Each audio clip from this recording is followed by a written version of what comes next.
Yep. Okay, I've begun the recording for the video, and we are ready to begin whenever you are, Mayor. Okay, so today is, what day is it, Katie? It is Wednesday, May 6th. And I'm calling the regular City Commission meeting for the Oregon City Commission to order. Call the roll, please. Commissioner Rocky Smith, Here. Commissioner Frank O'Donnell, Here. Commissioner Denise McGriff, Present. Commissioner Rachel Lyle Smith, Here. Mayor Dan Holliday. Here. And for the purposes of these virtual meetings, we're going to dispense with the flag salute. We'll just move on in the agenda. Katie, what's next?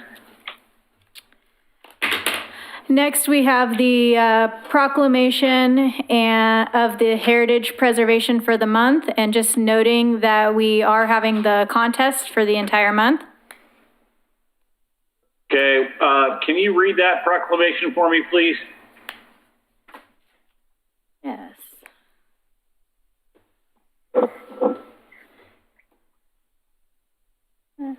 Yeah, give me just a second to pull it up.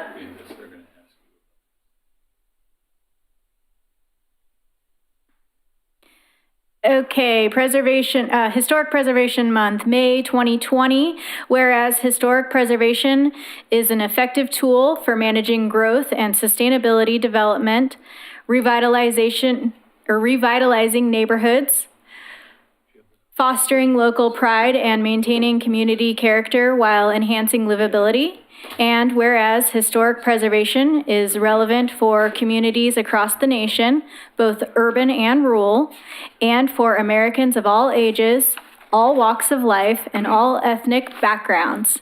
And whereas it is important to celebrate the role of history in our lives and the contributions made by dedicated individuals in helping to preserve the tangible aspects of the heritage that has shaped us as people. Now, whereas Mayor Dan Holliday of Oregon City does proclaim May 20th as National Preservation Month and calls upon the people of Oregon City to join the fellow citizens across the United States in recognizing and participating in this special observation. And I will set my hand there unto the next comment of City Hall. Thank you. Next is citizen comment next. Citizen comment is next, and I do have one citizen comment. I'm going ahead and admitting that person now. It is former Commissioner Betty Mumm. Commissioner Mumm. Betty, are you there? I'm here, thank you. Go ahead and begin with your comments, please. Hello, this is Betty Mumm, Oregon City. Thank you for having me. I have a couple of options for our citizens. One would be offering a modified curb service for the pickup for libraries. All of the materials for the libraries are online now, so citizens would call or email, just like they are right now, to request their materials. The requester would receive a time for their pickup. When they are at the library, they would show their picture ID through the glass, and a staff person would see their ID, then tell the other staff person that they were there to pick up their items. In the library, there are two sets of sliding glass doors. So the staff would have their PPE on and put the item in the middle of that thoroughfare and then walk away from the sliding glass door, and then the citizen will go in and open the door and pick up the items. And then when they're returning it, they would do the same thing And then when the staff person picked up the item, they would take it to a clean room. They would wipe it off and put it on a shelf for 14 days of quarantine before it gets circulated. I'm not sure where you guys are at with the library, but there are other libraries opening up offering the same service. We've had a bookstore here in Oregon City, and there's one in Canby, who does not allow citizens to come in and browse, but they will call it ahead of time, and the store owner will take the book to the car. So I'm hoping that you guys will look at an option. This will help our citizens. Another option I have was, while I was at the library checking out my idea, there was skateboarders down there skateboarding around, so I talked with them. Apparently the skate park is closed, and I understand at first it was closed because no gatherings, but these kids are still taking their skateboards and they're still skating in the library park, in the road, wherever they want to. So I think that you could do a great service to your citizens to give them some options to let them get out a little bit and to be able to check out a game or a book for no charge to them, which I think parents would like. Is that it? Well, I have a couple of more. So my other thing is, this is your really nice weekend, the first one, and kids have been cooped up for a couple of months.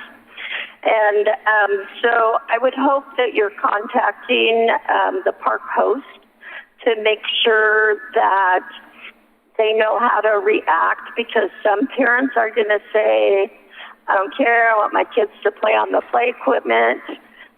So does the camp host physically remove the child? Does the camp host try and pick a fight? There are a couple of aggressive camp hosts in Oregon City. So I'm hoping that you will work with them, because I'm afraid, because tensions are pretty high, that something may happen. Mr. Mo, I'm going to have a discussion about parks later in the meeting. Okay.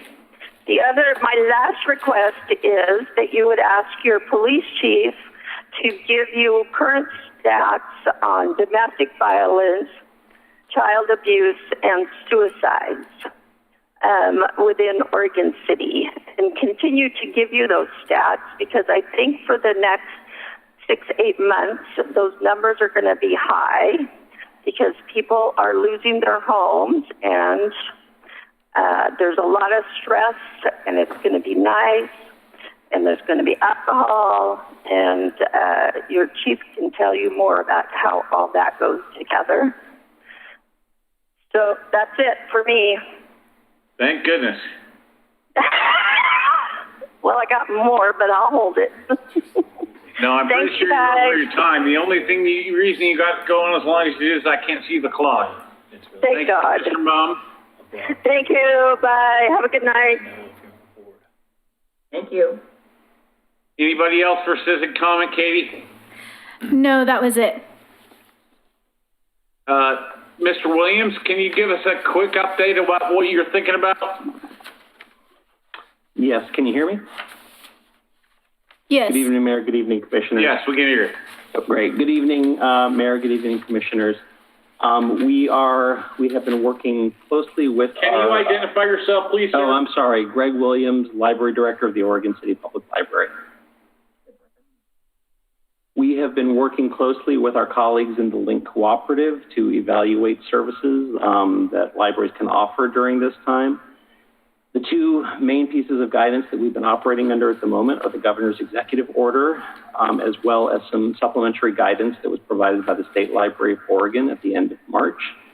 That state library guidance was an attempt to assist libraries in interpreting the governor's order for library services. Two of the key takeaways from that order were that it's essential to the health and safety of Oregonians that individuals stay at home to the maximum extent possible. And for that reason, in-person offerings should be minimized and are discouraged at this time. So we are eagerly awaiting new guidance from the state of Oregon to see what we might be able to do to bring some services back. We have some tentative phase plans that we've been working on, but what we would really like to do first is see the guidance that comes back from the state to make sure that we can safely offer curbside pickup or any sort of circulation services to our community and to make sure our staff is safe. The other thing I wanted to let you know is that the Institute of Museum and Library Services is currently engaged in a study that is examining what the safety is of circulating library materials, especially when COVID-19 might be on them. That study has been fast-tracked at the federal level. We are hoping to get some response back very soon. But until we have a little better idea of how long the virus can live on various materials, including paper, plastic, mylar, it's very, very difficult for me personally to say that it's safe for us to distribute materials, especially to our vulnerable populations who are very frequent users of the library. So that's kind of where we are, kind of waiting for some more guidance. And as we get that guidance, we will certainly evaluate the offerings that we're able to provide. All right, thanks, sir. Appreciate that. Mr. Conkle, will you add the parks discussion to your report, please? Yes. Okay, next item, Katie. Yes, next is the adoption of the agenda, and then we move on to 7A, which is the Heritage Stand nomination for the Mountain View Cemetery. And that's Laura Commissioner Turway. McGriff? Commissioner McGriff? Yes. Thank you, Mayor Holliday, and my fellow commissioners. I'd like to add an item to the agenda with regard to Waterboard Park. What are you talking about? I have a couple of proposals that I would like you to consider with regard to that particular subject matter.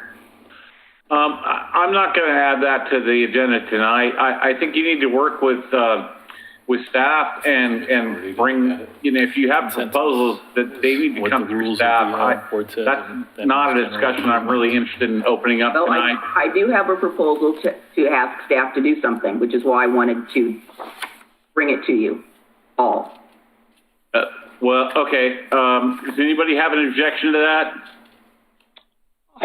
This is Commissioner O'Donnell. I do not. I would actually just like to see a preview of what she proposes. I think we've got a pretty busy agenda tonight, and maybe get a preview of what it is Commissioner McGriff is proposing and set a date certain when we'll deal with it. Well, Commissioner McGriff, can we limit that to 5 minutes or less? Yeah.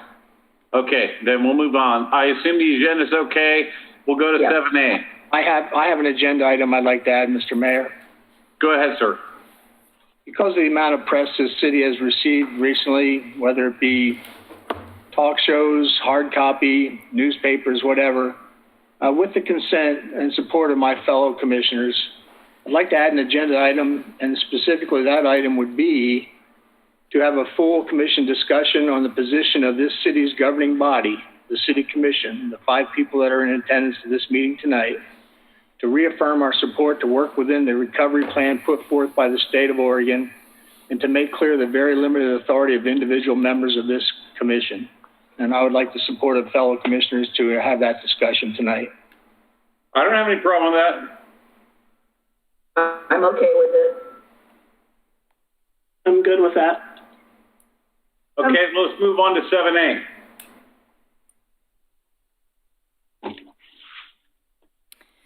Okay, 7A is Laura Turway as the staff person. Ms. Turway. Hi, Laura Tilray, Community Development Director for the City of Oregon City. I am here tonight to present to you a proposal for a heritage stand for trees at Mountain View Cemetery. I think Katie will bring up a PowerPoint in just a moment.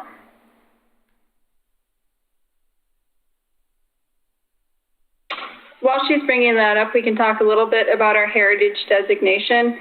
The heritage designation is meant to, can you go next slide, please?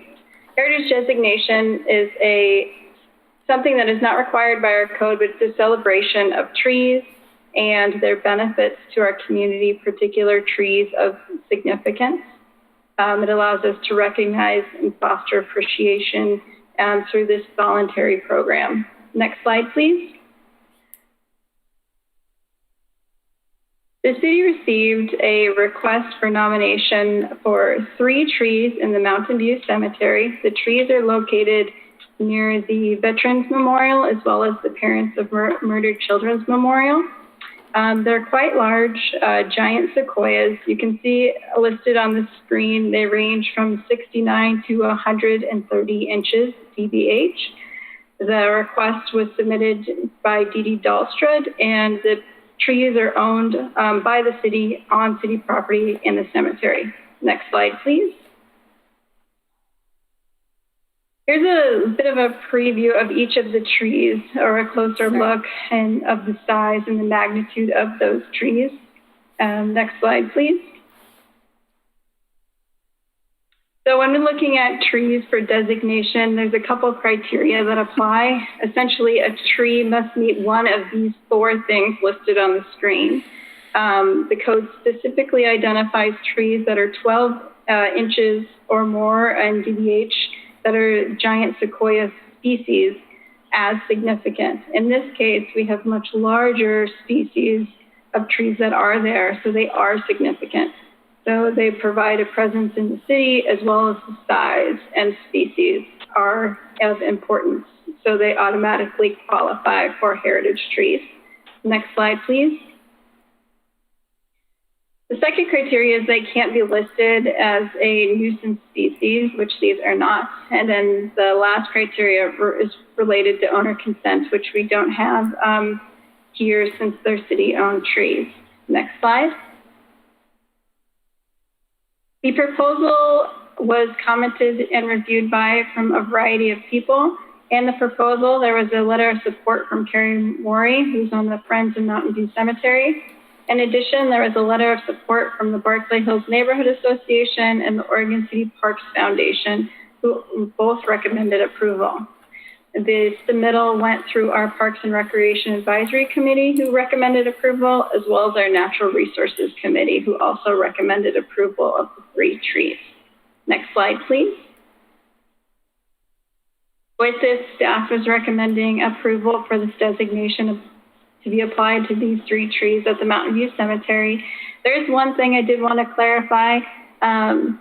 If the trees are listed qualify as an immediate hazard, then I wanted to clarify that the Community Services Director would have the authority to remove those trees.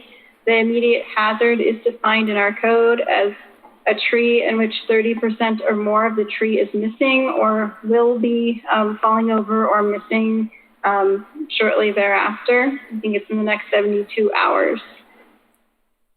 But with that, we're just recommending approval. I'm here to answer any questions that you have. Is there a motion? I would like to move that we adopt this nomination and designate these as heritage trees. Second. Moved and seconded. Further discussion? Seeing none, call the roll. Commissioner Rachel Lyle-Smith. Sorry, you're muted. Commissioner Frank O'Donnell. I heard you say aye, or I saw you say aye, but I didn't hear you. There you go. Yeah. Commissioner Rocky Smith. Aye. Commissioner Denise McGriff. Aye. And Mayor Dan Holliday. Aye. Moving on.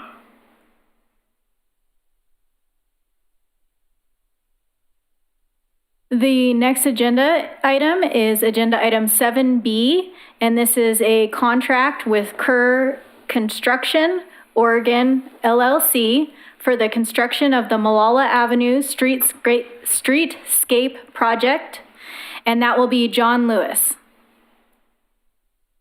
Mr. Lewis. Thank you, Mayor and Commissioners. Katie, the presentation, can you bring that up? Yes.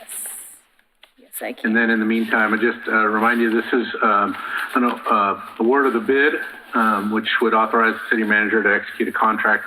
This contract is with Kerr Contractors LLC in the amount of $8,999,276.20. And that would complete the Molalla Avenue Streetscape project. So that's the main decision we wanted to get from the City Commission tonight. I put together a little presentation, mostly because we got a last-minute letter from the Hilltop mall folks. I can spend as little or as much time on that as you desire. I've got a couple slides on that, and really what I wanted to talk about was the construction impacts and schedule and some of the things that we're doing there. So unless you have something, Mayor, unless you want something different, I'll go through this agenda. Whoops, there we go. Yeah, let's just go ahead and go through it, because we're going to have a discussion about this. Okay, well, that's what we're prepared to have then. So we'd want to cover that Hilltop Mall letter. We got that letter late last week, met on it, and today, I'm not sure, Katie, did the commission get our response letters? Yes, they did. Okay. Yes, we did. So, so there's a couple of letters that we put together in response to that and consideration of tonight's meeting. Then we want to go through traffic impacts during construction, go through some of the bids and the bid amounts that are listed. Most of the bid information is also in your written report. And then just make sure it's clear to everybody where the project funding is coming from and what how the different bins of the money are being used, and then project timeline and status. So I think, I guess the only other thing, I think that's good. So if we can go to this slide here, just as a reminder, the team continues to balance the needs of the Molalla Avenue corridor. This project was ultimately selected for the grant funding that we're getting from Metro as a project that received the highest score possible for serving communities that have higher than average low-income folks, low English proficiency folks, non-white, elderly, young, and persons with disabilities. The project also scored exceptionally well at addressing safety improvements in an identified high crash corridor by removing conflicts with freight vehicles from bicycles and pedestrian traffic, while providing improved access to mixed use centers and essential services for environmental justice underserved communities. So the main reason was to try to get a residential community safely using the corridor, both up and down the corridor and crossing the corridor. That was a big deal for the grant. So the Hilltop Mall issues have been related to the dual left turn lanes, which we're showing here, from southbound Molalla Avenue to eastbound Beaver Creek Road. And the concern is a change of one of the southbound through lanes to a left turn lane, and what that might do to back up traffic on Molalla. So early on in the project, the Kittleson team recommended a temporary traffic control measure to divert the traffic from Molalla Avenue to such that it would avoid the corridor. And then later, as they looked at the detailed numbers with regard to their traffic analysis that was all part of the design effort, they brought back the recommendation that this is a temporary change that should stay as a permanent change, given some of the other project limitations. So, these, and Katie can't see my cursor, I don't think, right? Since I'm on my machine. So, if you could go back. So what we're showing here is really between Beaver Creek Road and Colton Place, a reconfiguration of striping, which maintains the existing left turn lane from Molalla Avenue onto eastbound Beaver Creek Road. And then right now the configuration is 2 through lanes that would go through the intersection, to the south side of the intersection, but taking one of those, the center lane, and converting that to another left turn. And then the through lane, and again, we brought this in a work session, so if I know I'm being repetitive here, but that through lane would be a through right turn lane that would go through, and there would no longer be the merge lane on the other side of the intersection. So that has raised concerns from Hilltop folks about congestion on the Molalla leg of the intersection north of Beaver Creek Road. Okay, now next slide, Katie. No, not next slide. Okay. So, I apologize. I was not able to be at that work session, but I have huge concerns about this traffic-wise, and I just don't buy the arguments from your team. I don't. I think we could shift that whole thing over towards the east and turn northbound Molalla into one lane, and that would allow the 2 through lanes and in a right turn lane that does not isn't going to back up traffic while people are trying to cross the street there. So again, I didn't bring the slideshow from the last work session that we had, Mayor, but we did bring the full report on this that showed the analysis of your recommendation. There was like 4 different alternatives that were kind of floating around out there. And Mr. Lewis. Yes, sir. I watched the work session. I've read all the material. I just don't buy the conclusions. All right. Well,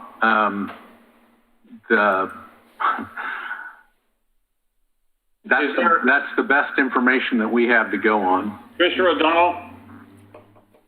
Yes, I have no interest in trying to derail the project in and of itself. My focus is exactly what the mayor's is.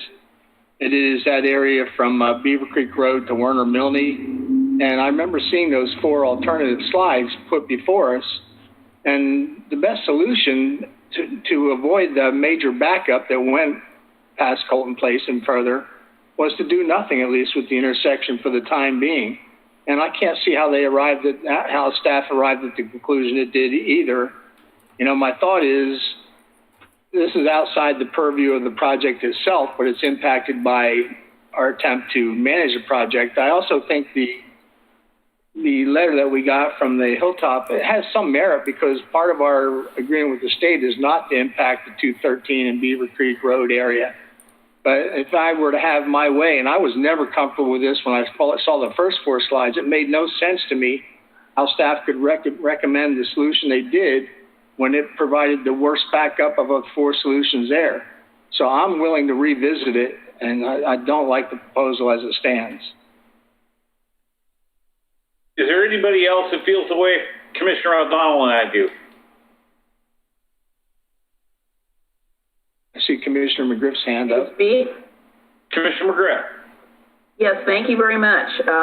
I read the information submitted by Kittleson also, and also read the material with great interest from Art Engineering, and I guess I came to the same conclusion that I found their argument compelling, and I think we need to take a different approach to this. I am supportive of the project from Beaver Creek Road going, I don't know what direction is that? Is that east? No, that's towards 213. Towards 213 going past by that. So I guess I'm the third concur. Okay, so Mr. Lewis, does that affect the contract? Of course it does. That's a significant change. I mean, we would have to change this whole, I think we would change everything we would eliminate everything from Beaver Creek Road to Claremont. We can't accommodate the through lane in the same condition it exists today without the liability that presents itself in actually the next slide, Katie, if you can go to the next slide. Maybe I can talk through this a little bit better with the next slide. Go ahead. Yes. I'm waiting. Sorry, I'm getting there. There we go. There we go. So one of the things that came out of this was we have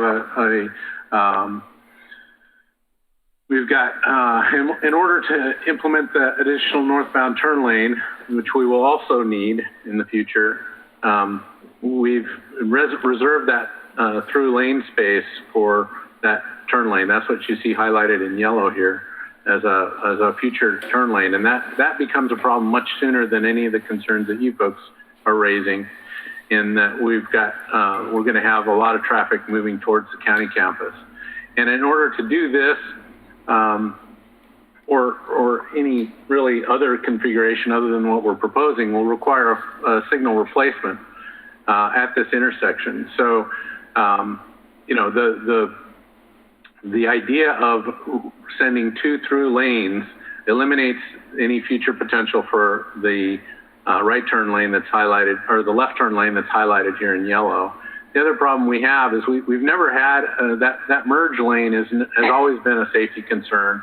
Community raised that as a safety concern, and if we were to, you know, forget about the future left here that heads towards the county campus, we would be back to having a merge lane that would be non-compliant, or we're back to requiring even more land from Marquise, Don Chico's, and the apartments to make sure that merge lane were to happen and happen correctly.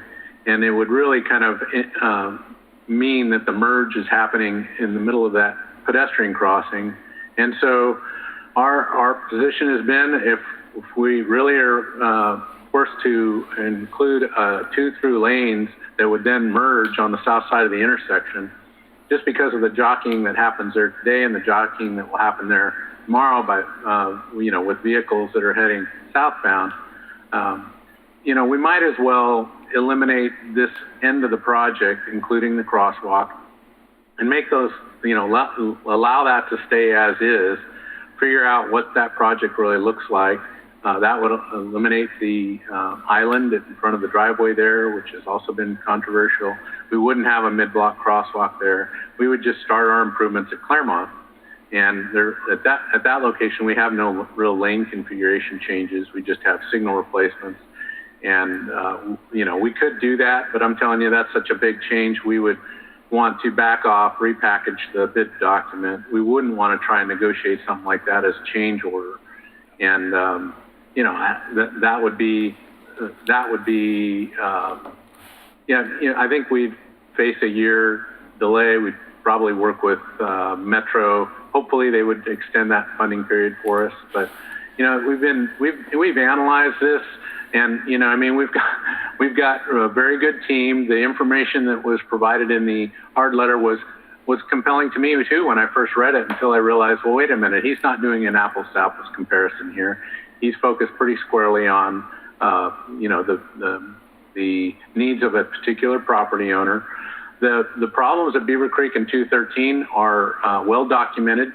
Same firm is doing both, did the 213 analysis and the 213 Beaver Creek Road analysis, that did the analysis for Molalla Avenue. They're very familiar with the limitations there. The movement that we're talking about, which is Beaver Creek eastbound, turning onto Highway 213 southbound, you know, that's not a critical movement. There's not a lot of backup there. That's not been the reason why that intersection has been limited. So, you know, I think the objective of this project, and I really think that, you know, we can't lose sight of the fact that this is a safety project that is intended to help better accommodate bikes and pedestrians. And you know, I mean, this is a major change. It's a change that we've scrutinized, and we've heard loud and clear what the desire of at least a few of the commissioners had on, in terms of just trying to avoid this dual left that we're proposing. And we've looked at that, and you know, we just realized that that's a game changer for the for the corridor and something that we would have to go back to the drawing board on. Okay, so I get it that it's supposed to be bike and ped, but 95% of our residents get around by car.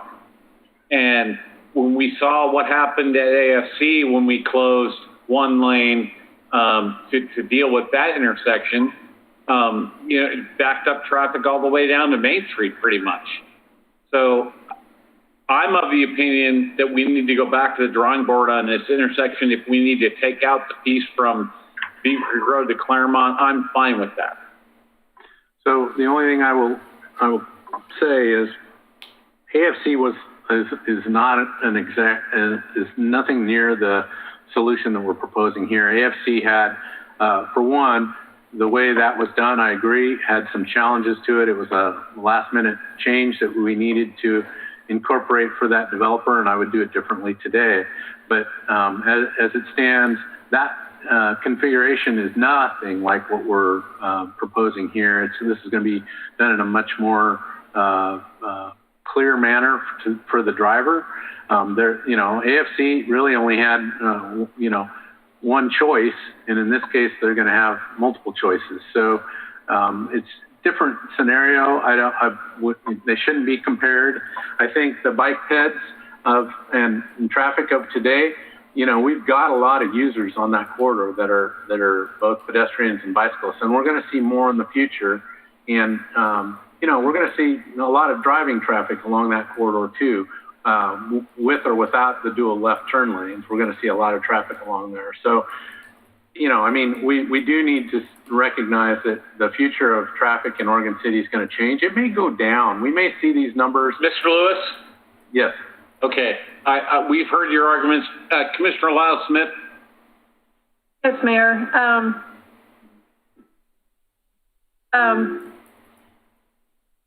So I guess my question is for Mr. Lewis. My understanding was that one option that we could consider was to put this change in place because we feel like we need to do it anyway in order to divert traffic for the construction of the project. So couldn't we go down this road with the current proposed design as kind of a temporary measure and take it for a spin? And, if a year from now or however long the project goes on, I think a year would be safe, but a year from now, we'll really have data on the backups and stuff like that, and then we could make a call as to whether or not it remains temporary versus permanent.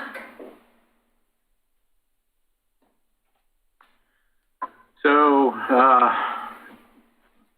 I still have concerns on the south leg and what we would do if we really wanted to both accommodate, the 2 through lanes southbound and the future left turn for the northbound.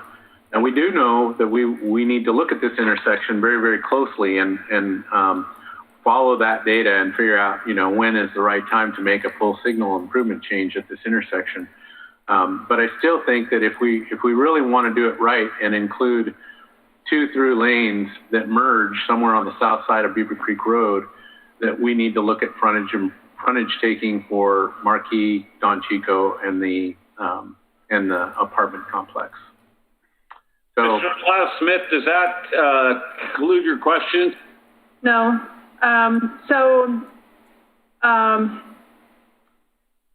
I guess I was saying, it sounded, when we talked about this before, it sounded like we had the option of this being a temporary change with the option of reverting back to the way it currently is today if it turns out to be a horrible idea. So it essentially punts it down the road a little bit of the future reconfiguration of this intersection. So I was under the impression that this could be a temporary, we could reevaluate. So I'm trying, that's a yes or no answer. Could this be a temporary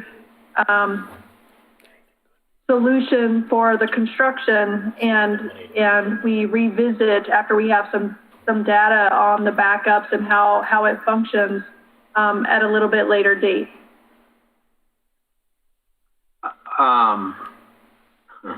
Yes or no?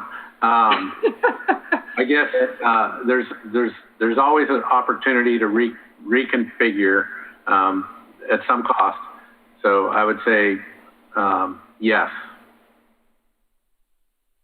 Okay. I guess I bring that up because I think that's one option for the commission to consider. I will say I am in support of how it is being proposed right now. I think all of this changes will be difficult, and we discussed this at length in the work session. I read through both the city's response letter and the letter and information that came from the Hilltop Mall and Kittleson. Yeah, I'm supportive of where it is now, the proposal that's on the table, but I like the idea of this could be a temporary trial run, and we take it for a spin and decide later. Commissioner O'Donnell. So the question would be for Mr. Lewis. He referenced the ability to deal with traffic generated by the county at red soils. Is he referring to the current state of traffic at red soils or to a possible future state if and when the courthouse were to be built?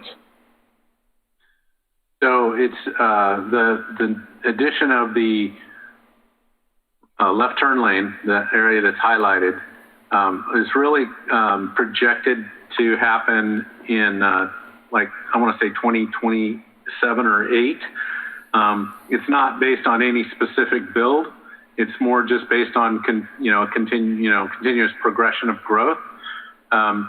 Again, we'd want to determine that. I mean, the years of implementation of some of these things get pushed out or happen sooner, depending on what particular development happens, which we can never really put a finger on when things are going to happen. So, most of this analysis is based on a 2040 plan, but this left turn lane that we're talking about that would point northbound traffic towards the red soils area was, in our analysis, projected to happen in 2027. So it's a pretty short timeline. See, my thought is, we're currently handling the traffic to red soils, I believe, within allowable standards. And if the county does succeed in building a courthouse, which is highly doubtful at this point, but if they did, let them participate in restructuring that intersection because there will be a major cost impact to that intersection. I also know, I believe that you said previously that however we structure the traffic flow in the area that we're speaking about, specifically Beaver Creek to Colton, that's just a matter of lines. That's paint, is it not? It's not structural members, I don't believe, is my recollection. Right. So everything that we're doing there, when we were doing it temporarily, we were going to do it with kind of wooden posts and those kind of things for signage and that thing, and move the signal heads temporarily. In this configuration, we would change the signal head permanently. We would put in more permanent striping, and we'd put in more permanent signage. But what kind of a loss is that if we were to change it back? I would say on the smaller side. I think the other thing that I wanted to just remind folks about is, this is one of a couple of projects that we're doing in the area. We've got a lot of funding with regard to signalization improvements along Beaver Creek Road. It's going to make Beaver Creek Road even more efficient, and then just general signalization improvements throughout the city. But one of the Molalla corridor is that's really the meat of this project, is going to slow traffic, right? So traffic just generally, I think, is going to be just less preferring to use Molalla Avenue because we've added some things, right? We've added these pedestrian crosswalks. Those are going to have a tendency to impact traffic. we've also added the protected, dedicated left turn lanes at Claremont and Gaffney Lane. This was critical to the neighborhood, right? They wanted pedestrians to be able to cross safely across Molalla Avenue, and so we've provided now dedicated, in our design, provided dedicated left turns so that a driver won't be making a left turn at the same time a pedestrian gets a crossing signal.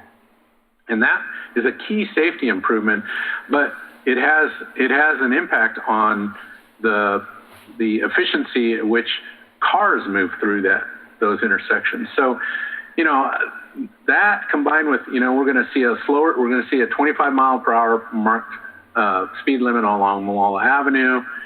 Yes, we're going to have medians, which is going to, essentially help the efficiency, but with the through traffic. But, Molalla Avenue is going to be a corridor that's going to take longer to get through than maybe it even does today.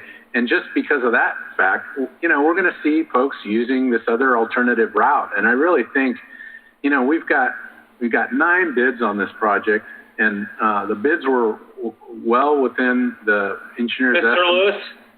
Yes, sir. We've heard you advocate for this. I want to hear what the commission has to say. Commissioner McGriff? Thank you, Mayor Holliday. I have a question for you, John. So the letter from Hilltop Mall, let me ask you a question. So after our last work session where we had a discussion about this, what was our involvement as the city with Hilltop Mall to try to come to a resolution? Because what I'm seeing here is, what I've seen throughout my career is we've got dueling traffic engineers, each saying something that makes a lot of sense. But I'm looking for an avenue for compromise. So did you get back in touch with them? Did they get back in touch with you? Where did that go? Because I don't like the fact that they're alleging that I know it wasn't a part of the original project. So we need to chat with them some more. If we need to chat with them some more, then we need to chat with them some more. I think this can be resolved to satisfaction. And I don't know about Mr. Ard's solution, but I think it's worthwhile looking at it so that we can get some resolution. Thank you, Commissioner McGriff. I agree. We did talk about that. We did reach out to Mike Ard and the Hilltop folks with the desire and expectation that we could, do something. Now, and no response. Okay, so that was majority of that outreach was Dana Webb. And, that's the right person to have made that contact. There is a challenge. I would think that Mike Ard would know this. I've talked to Mike Ard, actually before our first work session and asked him to reach out to me then, and, no response. So my outreach happened before our last work session, and there was, several, I would say 2 calls to Mike Ard asking him to, let's sit in a room, let's talk through this. And no response, and no response at this time. So yeah, getting this letter now when we're at a time when contractors have put time and energy into this bid. Yeah, it's unfortunate. But I will acknowledge that, trying to find a compromising solution is something we've looked hard with it without meeting with the Hilltop folks or Mike Ard. We've looked hard at that based on the feedback that we've heard from the commission. And short of, cutting off a third of the project, it's just, there's not an easy compromise. So was this included in the citizen involvement package that was going out to the community? Yeah. The part on the other end? Yeah. There was a period of time early on in this project when we didn't realize we were going to mess with that leg of Molalla Avenue between Beaver Creek and Colton. And so early on, our outreach didn't include them. But since then, there has been outreach with the Hilltop Mall folks in particular. And that's been included postcards and letters and outreach. I don't have a full assemblage of those, but I think once we realized that the project limits were expanded, we've expanded the outreach as well. And really, it's been since the issues really started kind of coming up, right? And we started hearing more from them as well. Okay, Katie? Yes, sir. Mr. Gifford and Mr. Danielson have both been trying to get in and can't, so I'm going to give you a phone number. Let me text it to you because I don't want to put it out over the air. Okay, sir. You've got Gifford's number, so try to reach him too. I'd be interested in hearing what Mr. Danielson has to say.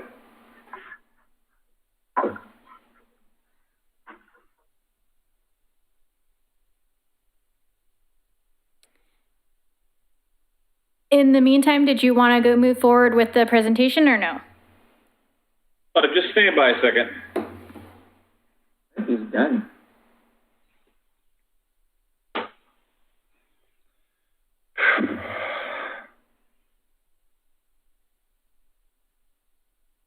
Mr. Lewis, this is Commissioner Smith, Lyle Smith. I believe that this proposal has been on the table since last July. Can you confirm? Because I remember seeing when we were at the Public Works, the First Street facility for the open house that we had over the summer, there was lots of discussion about turning that turn lane, removal of that turn lane into a throughway. Do you recollect that timeline too? My reason of bringing that up is that this proposal, I don't consider this a late in the game proposal. This conversation has been happening well over at least 6 months, probably 9 months. Right. That's exactly correct. We've been we had 2 open houses. The first one it wasn't, but the second one it was, and that was. I believe you have the timeline right on that. Late summer. Thank you. I just sent you that text, Katie. Sorry.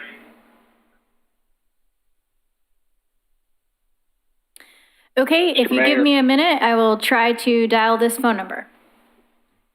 Go ahead, Commissioner. My thought was that I think diversion from Molalla to the 213 at Beaver Creek is going to happen naturally, much like I try to avoid the Myers Road construction now. And also, as Commissioner Lyle Smith says, we can try it as it is now, or we can try it as the plan puts forward, or we can try it as it is now. But quite honestly, I can't get past those diagrams I saw. I'll defer to the caller. Yes, ma'am.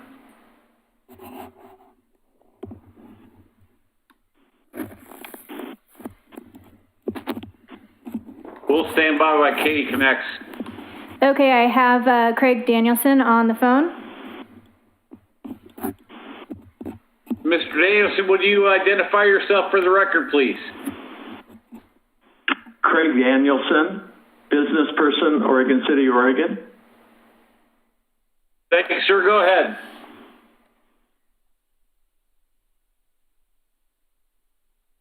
Go ahead to speak. We submitted for the record a recommendation to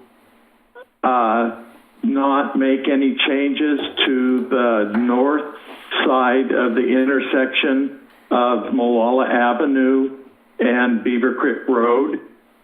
The traffic engineer report indicated that that would be best for safety and for the citizens of Oregon City. And we have a concern with the suggested 2 left turn lanes going south on Molalla Avenue, that it will back up traffic and close off the 2 entrances or accesses to our center, which will negatively affect the businesses in our center. Currently, approximately 50% of the businesses are closed due to the governor's executive order, and it will be a very big hardship on us. Thank you.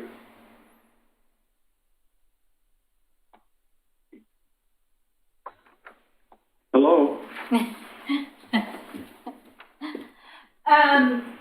Yes, just a second. Is there any questions for Mr. Danielson, or you want to move forward with the next caller? Sorry I have about a that. question. Go ahead, Commissioner. Thank you, Mr. Mayor. Mr. Danielson, could you possibly identify maybe one or two hardships that you're speaking of? I couldn't hear, Denise, I apologize. Could you maybe identify one or two of the businesses that you were referring to?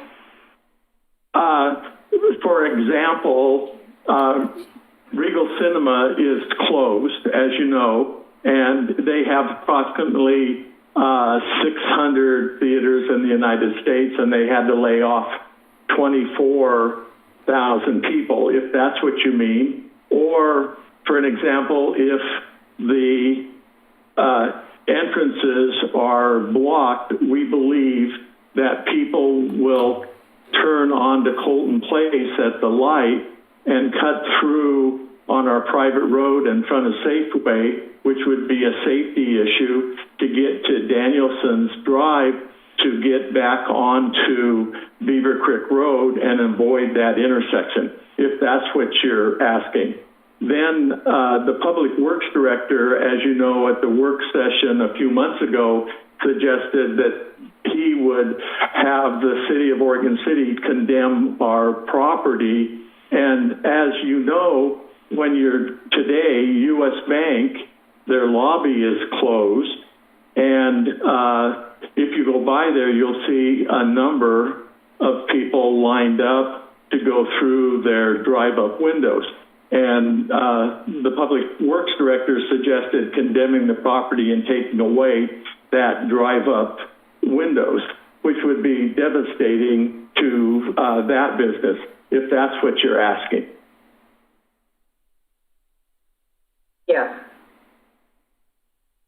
Okay, any other questions from Mr. Danielson?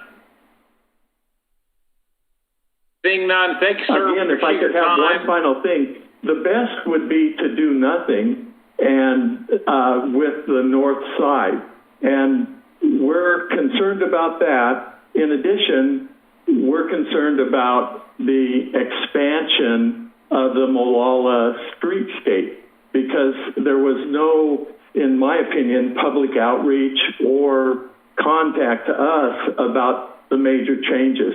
And as our traffic engineer said, the City of Oregon City has an agreement with the ODOT not to put more traffic onto the intersection of Beaver Creek Road and 213. And my understanding from the city engineer, they were going to put more traffic and divert it onto 213. So it seems like it's in conflict with the city agreement with ODOT. But I'm not a traffic engineer. All right, thanks, sir. If there's no other questions for Mr. Danielson, we'll move on to Mr. Gifford.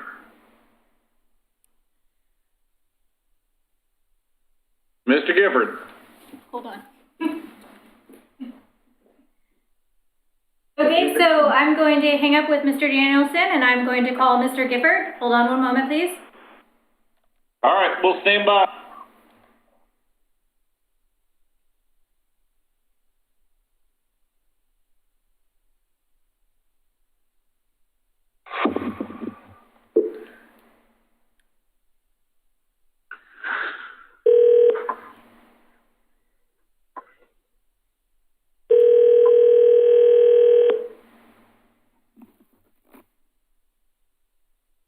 This is Joyce.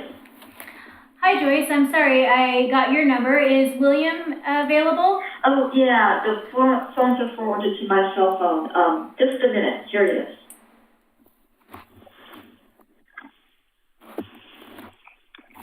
Hi, this is William.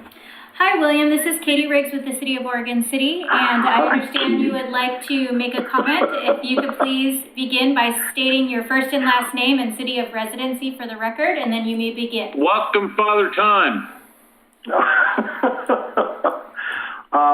I can't see who's on there. There are technical difficulties, but I can't see what's going on. I don't know what the conversation is. I'm not even certain which topic of conversation, which topic of the agenda that you're on.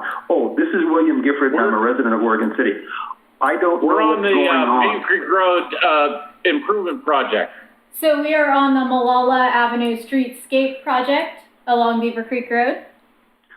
All right. I would like to make a comment about that. Thank you very much.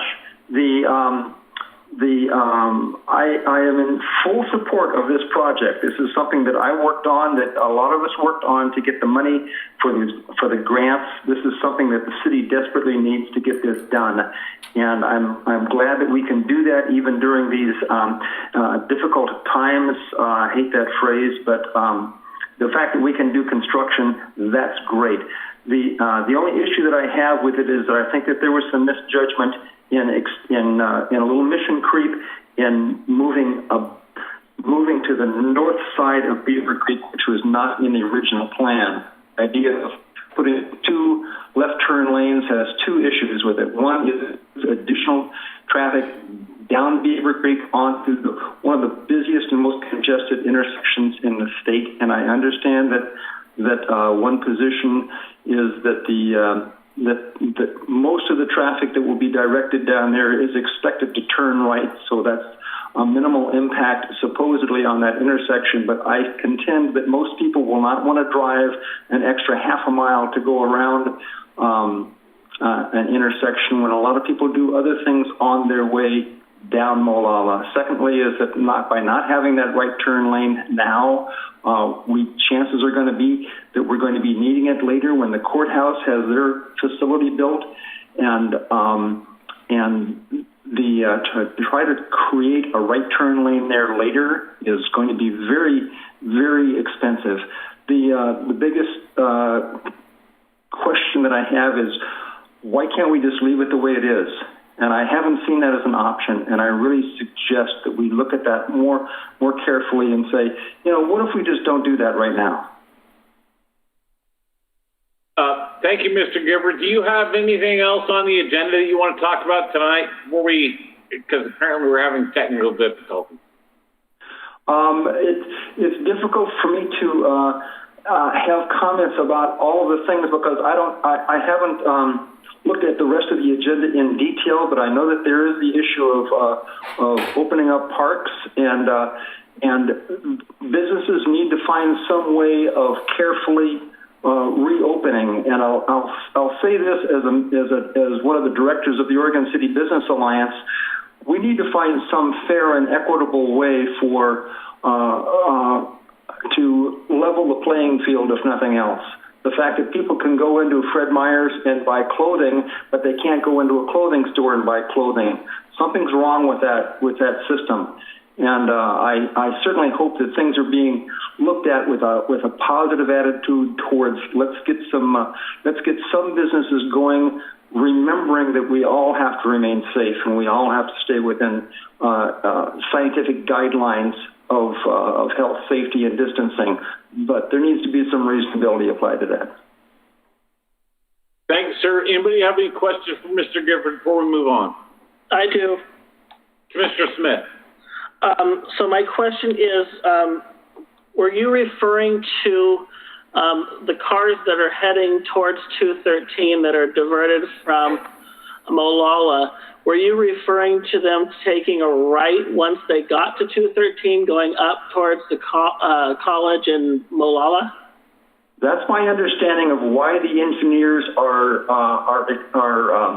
making this strong suggestion and design change to move traffic, to avoid the traffic on Molalla in hopes of pushing it all the way down to 213 instead of letting it go through Molalla and then turning right on 213.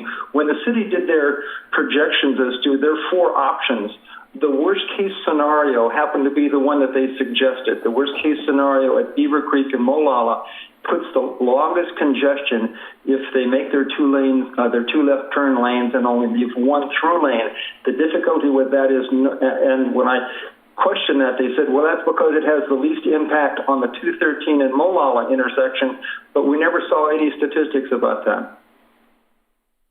Okay, so I agree. I agree that I don't think anyone is going to do that. I mean, in that scenario, I think my main concern with this is the backup and the assumption that what you're saying is going to happen, and I just don't believe that. The good things about this scenario, obviously, are getting rid of the merging on the other side of the intersection, and I think that that's something that definitely needs to be fixed. You know, I wish we had Myers Road open to understand how that's going to impact things, because I think as soon as Myers Road opens, more people are going to go straight through that intersection to Beaver Creek to Myers Road to go to the high school instead of going to 13 direction.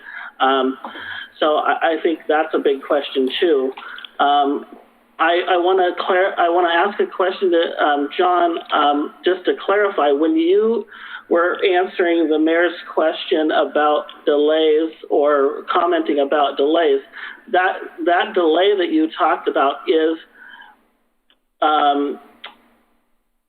based on removing this intersection, right? So if we actually remove this intersection and say, okay, well, we're just not going to deal with it, we're just going to start the project, that's not what's going to happen. It's going to still be delayed, correct?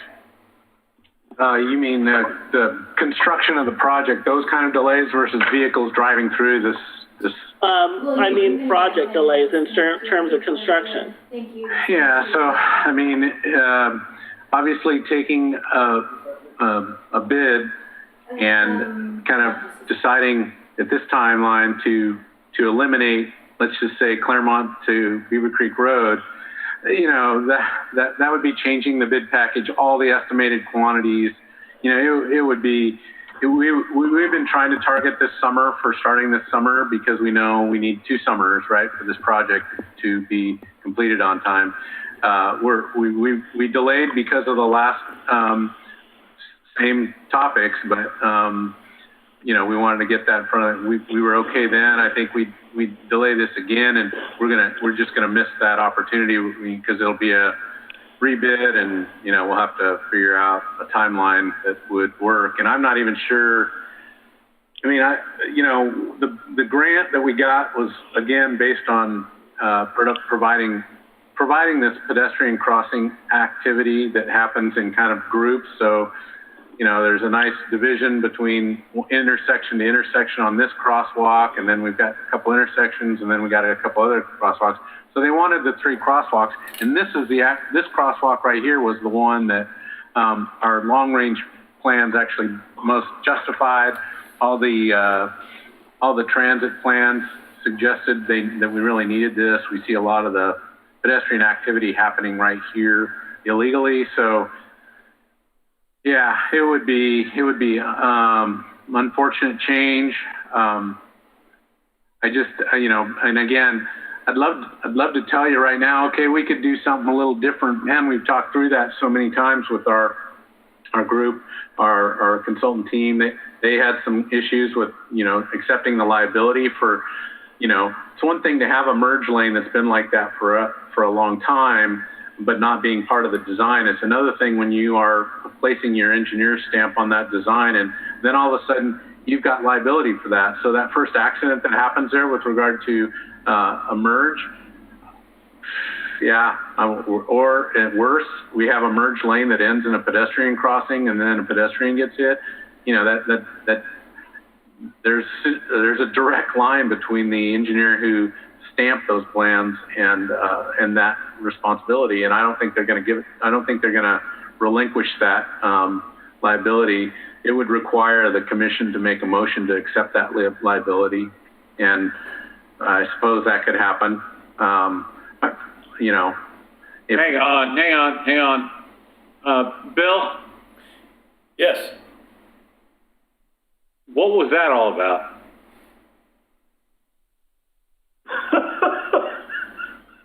What was what all about, Mayor? The commission having to accept liability or something. No, the engineer. No, if the engineer won't stamp it. Oh. If the city were to build something, oh, go ahead. Apparently, Amy Wilhite, chair of one of the neighborhood associations, trying to get in. So Katie's going to call her. Do you have any other questions as we move on? Yes, excuse me. I wasn't quite finished. Father Time, you got another minute. Thank you. I'll use less than that. Commissioner Smith made a good point about the merging there, and Mr. Lewis followed up on that, and they're both legitimate concerns. But the issue is that section between Beaver Creek and Warner Milne is the only 4 lanes of the entire Molalla street, and you're going to have to merge someplace. You're either going to merge before Beaver Creek or after Beaver Creek. There's no question about it. The issue is that if we merge before Beaver Creek, the traffic, as the studies have shown, is going to back up and significantly and negatively impact the access, ingress, and egress to the Safeway properties. Okay, thank you, sir. I'm going to ask you to hang up now because we need to call Miss Wilhite. Thank you. Bye.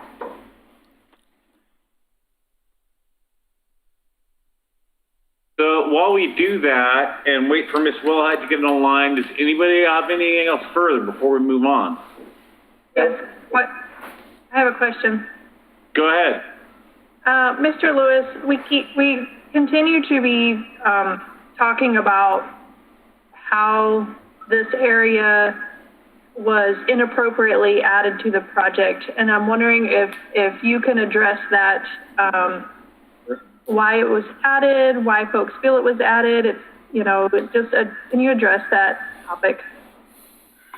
So when we applied for the grant, we definitely applied for a grant that showed improvements from Beaver Creek Road to Highway 213. In the analysis and the scope of work that went into the design of this, we look at other intersections as well. We look at, communication with ODOT, for instance, on the other end of the project, right?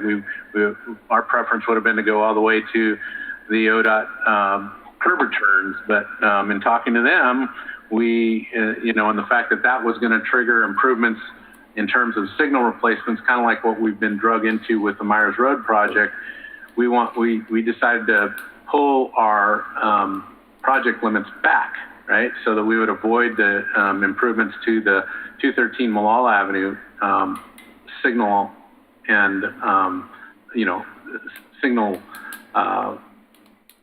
the signalized intersection there. In this case, there was this, analysis of Beaver Creek Road and Molalla Avenue. That was part of the design. And then there's the constructability team who's kind of looking at, well, how do you really build this project and still accommodate, a lot of traffic? So as they were looking at that, again, we're looking at really more of a temporary solution. And then, that just progressed into, well, wait a minute, we've had the same team that worked on the jug handle project and, developed the unique configuration that we have with the jug handle. That's the same team that was looking at this. And so, as they started talking through that, it just progressed into the right thing to do long-term with this is to convert these to turn lanes. Will there be some backup? Yes. Is that based on current numbers?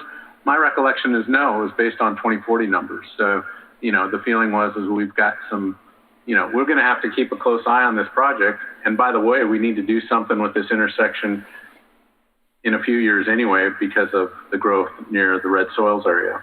So, Katie, do we have Miss Wilhite on?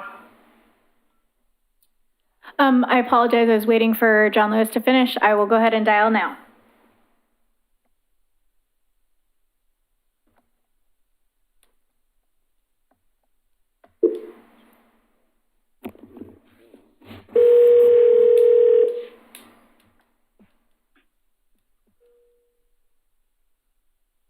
Hello?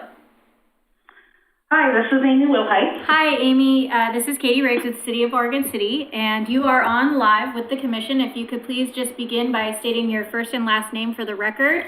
And we are discussing the Molalla Avenue Streetscape project, and we understand that you have a comment, and then go ahead and begin whenever you're ready. Thank you, Katie. Yes, this is Amy Wilhite, and I'm speaking tonight as a concerned citizen. I've been watching this from home. As you well know, I have so many issues with this project that I'm tired of talking about it.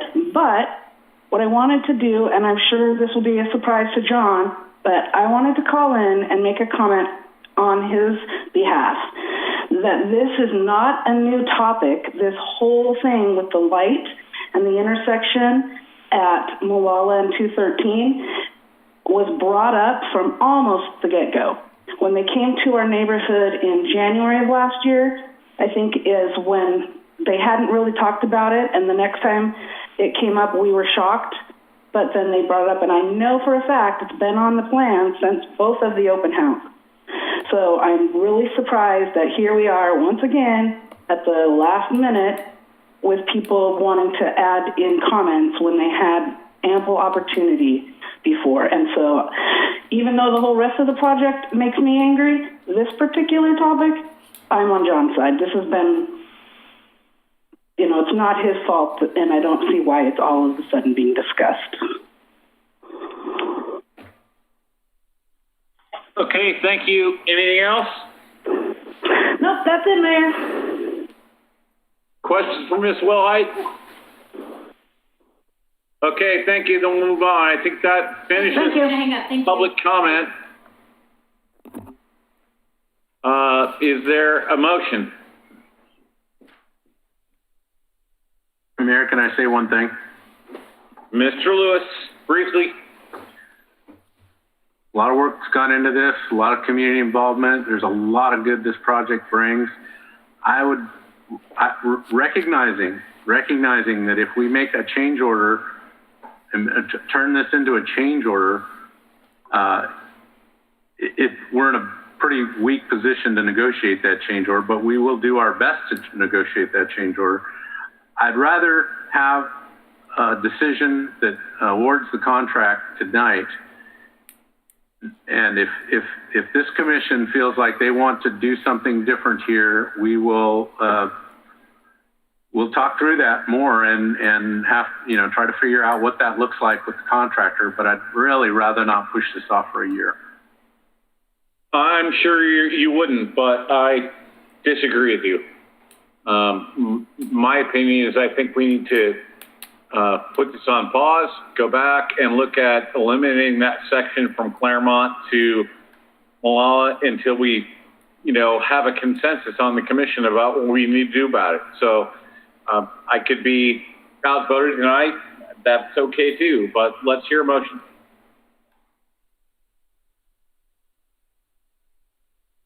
All right, well, I'll make a motion to approve the contract as presented in the staff report.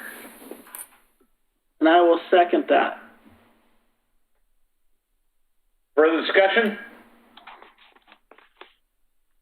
Call a roll. Commissioner Rachel Lyles-Smith. Aye. Commissioner Frank O'Donnell. No. Commissioner Rocky Smith. Aye. Commissioner Denise McGriff. I'm trying to see if am I on? Okay. I am not really sure how to go on this. I was hoping there would be some sort of a compromise. I understand John's concern about the bidding process, but I'm going to reluctantly vote yes, but I still want to see something get worked out with Hilltop Mall. I just cannot emphasize that enough. So that is I don't know, I can't make a condition on my vote, but that's the condition on my vote. And Mayor Dan Holliday. Vote yes. No. Moving on.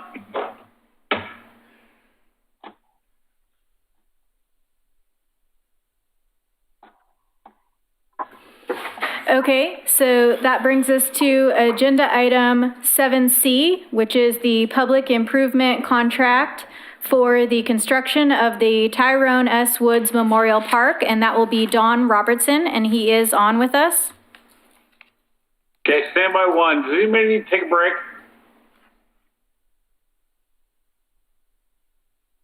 Not seeing anything. All right, let's go. Good evening, Mr. Mayor and Good evening, Mr. Mayor and Commission. My name is Don Robertson. I'm the interim director of Parks and Recreation for the City of Oregon City. It's with a great deal of pride that I present tonight's agenda item for the awarding of the contract for the construction of Tyrone S. Woods Park, Tyrone S. Woods Memorial Park. This project began back in about 2011 with the purchase of the property. Since that time, it's gone through a public process to identify it as a neighborhood park, make the plans and designs for the park itself. It went through a public process to name the park Tyrone S. Woods after significant local residents.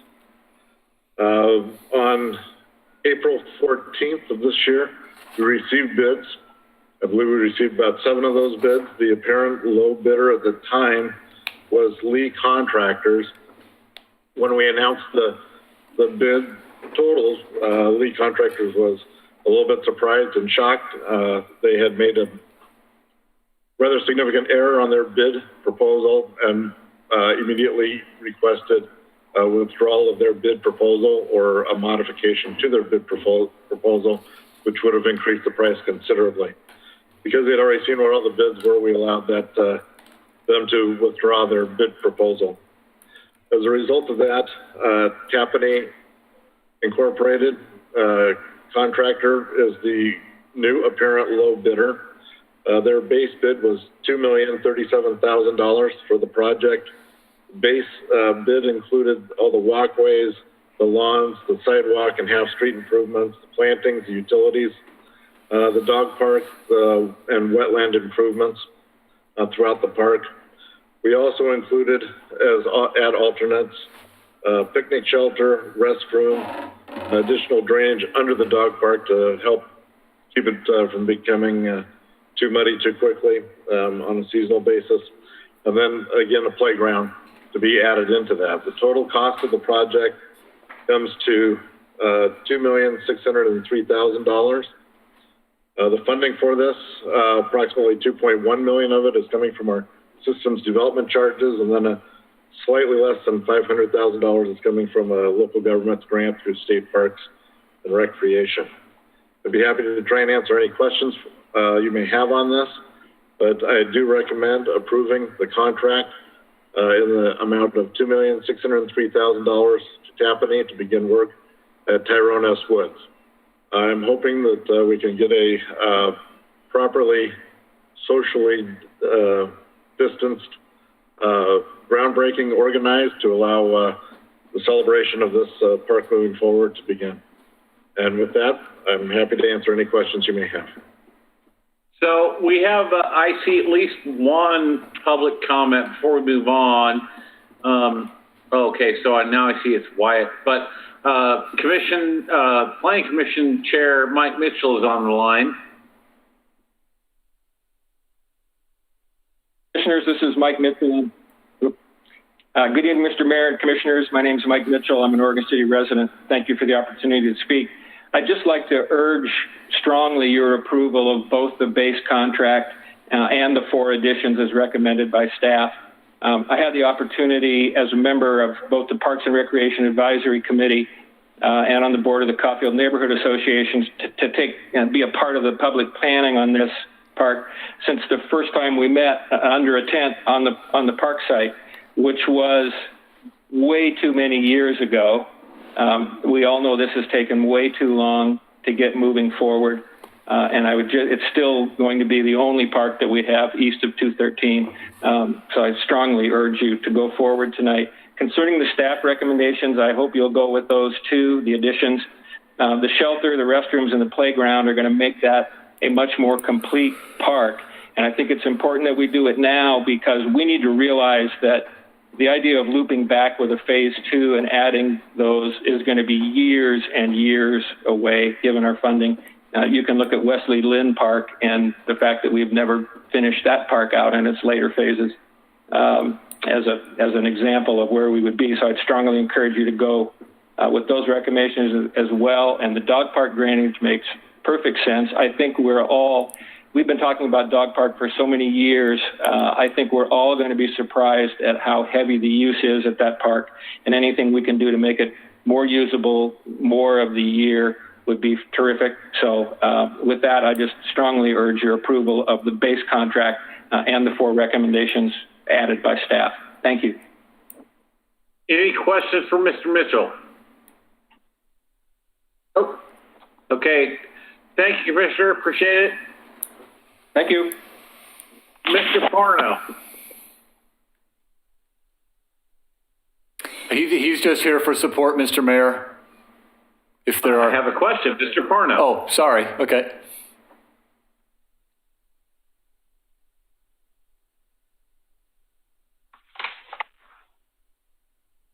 Wyatt, are you there?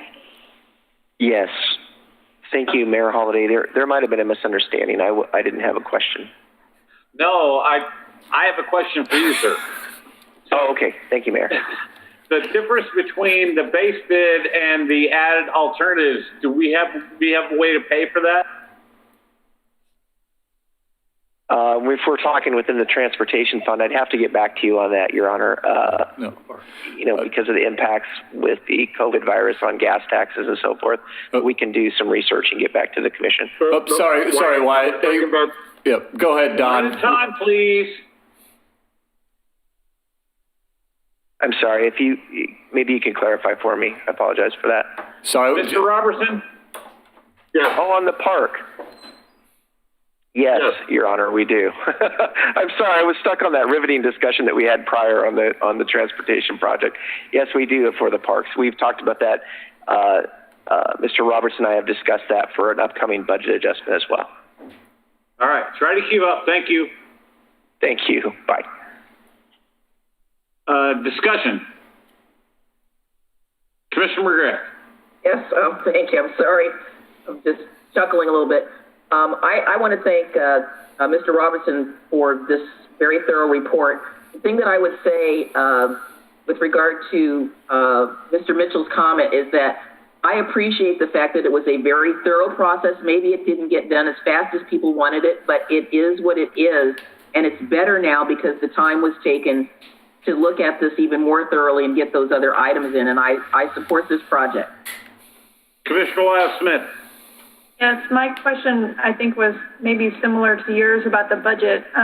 Very quickly, Mr. Robertson, can you try to understand, did you feel like we had the extra $566,000 in the budget, and therefore that was how we decided to add the additional alternatives, or did we just, I'm a little confused on how that happened. And yes, we did have the additional dollars available to us. There was 1/5 alternative that we did not recommend adding, and the reason why is because it kind of went out of our price range. And that was the alternative for the sport court and skate park addition of $310,000.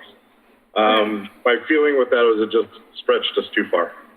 No, that's fine. I'm just trying to understand. So we had an ideal budget. We got a bid. The bid came in low enough that we could add some additional amenities to the park, and therefore you worked with PRAC and different community folks to get input on those alternatives, and that was where we landed, right? All the alternatives were included in the original master plan that was approved by both the PRAC and the city commission at one time. I think our concern, Commissioner, was trying to get as many of the amenities that were in the master plan in the first phase. And so we went back, once the bid came in and we weren't able to get as many amenities as we wanted, we had a discussion with Finance and Parks about the system development charge budget and to understand what kind of ability we could bring additional funds to try to accomplish as much of the phase as we could. Okay, thank you. That sounds great. Commissioner Smith, do you have anything for us? No. Commissioner O'Donnell? I do not. Thank you. Is there I'd a like to make motion? a motion. Please. I'd like to move that we approve the contract with Tapani. Is it Tapani? How you pronounce it? Construction. That is correct. Yeah, for the construction at Tyrone S. Woods Park as presented. I'll second. Further discussion? I have one thing before we go on, and that is that you all know that I'm an Army veteran, and even though Mr. Woods was a Navy guy, it's real important to me that we recognize his sacrifice as we move on. So I will be an enthusiastic guest. Call the roll, please. Commissioner Rachel Lyle-Smith. Aye. Commissioner Frank O'Donnell. Aye. Commissioner Rocky Smith. Aye. Commissioner Denise McGriff. Aye. Mayor Dan Holliday. Aye. Moving on.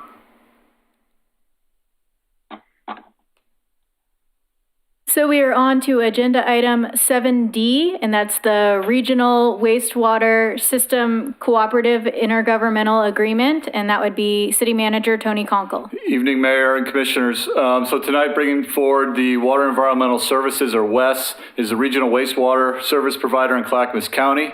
The city partners, which included the city of Gladstone, Happy Valley, Johnson City, Milwaukee, and West Lynn, which make up the service area of the Water Environmental Services, in addition to representatives from unincorporated Clackamas County and WES,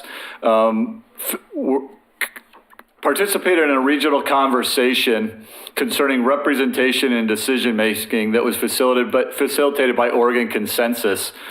The agreement being brought before you tonight is the result of that work with Oregon Consensus. The mayor represented the city going through that process.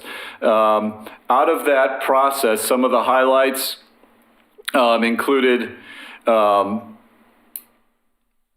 clarification on the ability to share information in city representation through the West Advisory Committee process, the ability for each organization to appoint an elected official to the committee, the agreement to present sufficient information to the committee to allow meaningful input on rates, financial and budgetary policies, new programs, and capital improvement plans. It also recommends the creation of a 5-member subcommittee to serve as the West Budget Committee, and there will now be a process for a minority recommendation to be forwarded through the elected officials enhanced committee process. So I believe, Mr. Mayor, is there anything that you'd like to add, being part of that consensus process? Yeah, quite a few things, actually.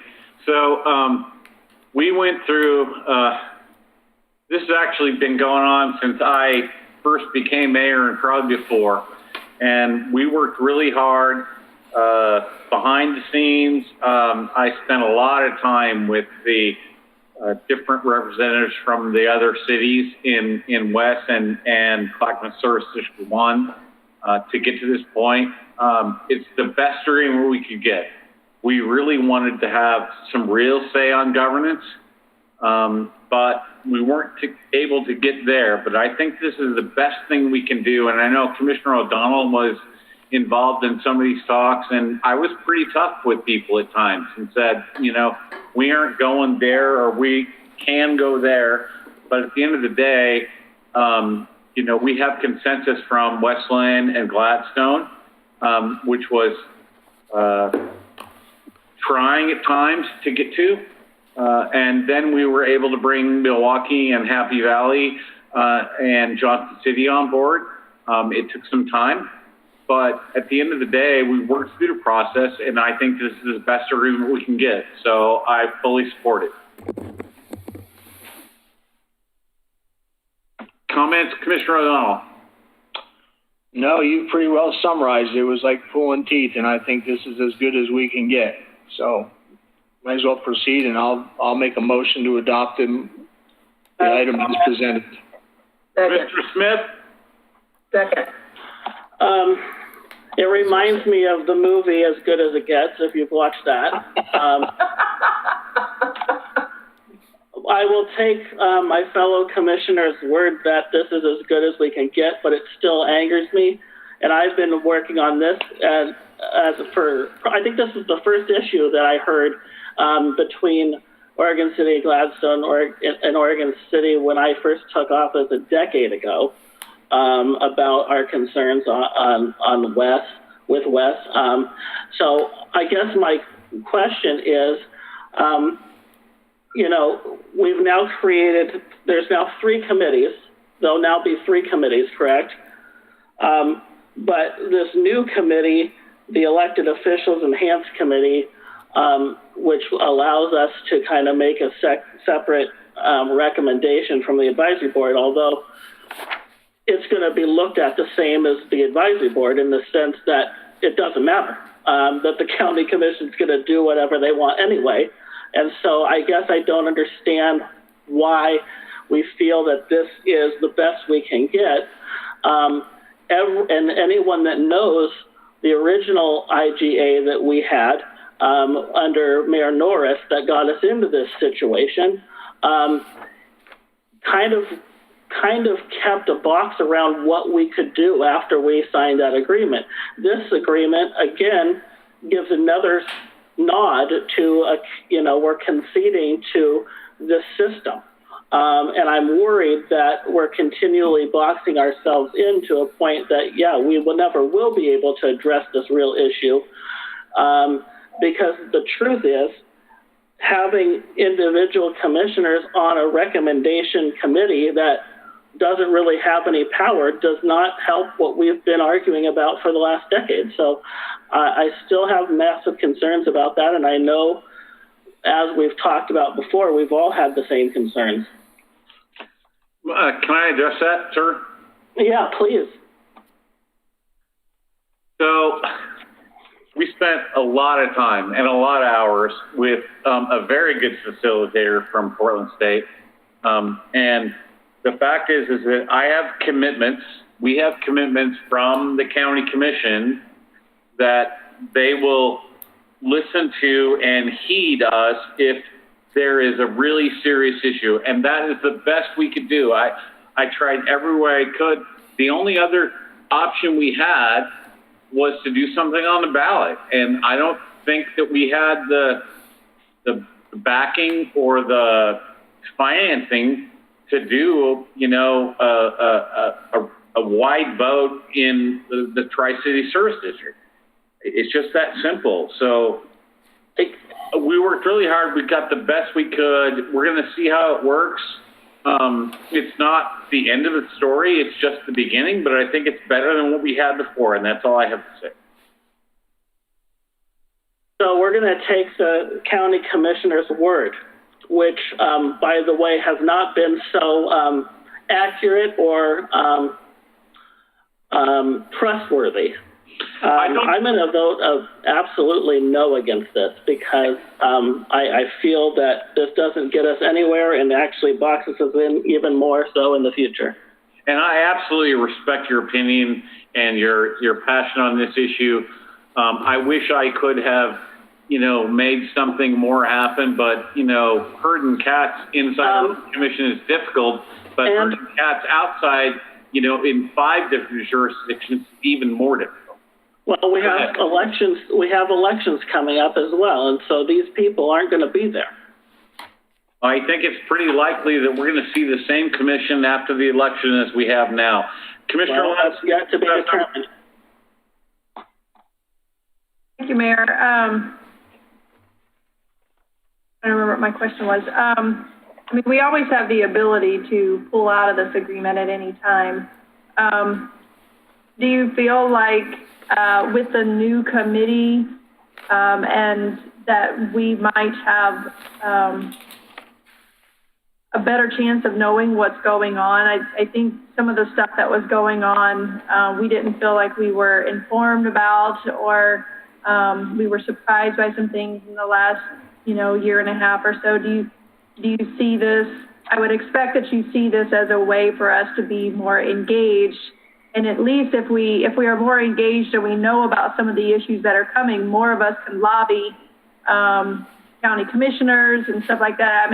I guess I'm talking through your answer, what I think your answer will be, but I guess to Commissioner Smith, I agree with you. I understand your frustration. I'm hoping that this will give us more notice because, I think all of us would have been willing to, step in or do more lobbying of county commissioners or something if we knew some of the things that were coming down the pike or some of the decisions that were going to be made versus us being surprised by them.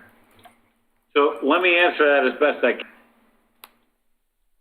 One of the things that changed in this entire scope is that the city's representatives to the West Advisory Committee are going to be appointed by the cities, not by the county. So in the earlier versions of the, quote, West Advisory Committee, those people were all handpicked by the county commission.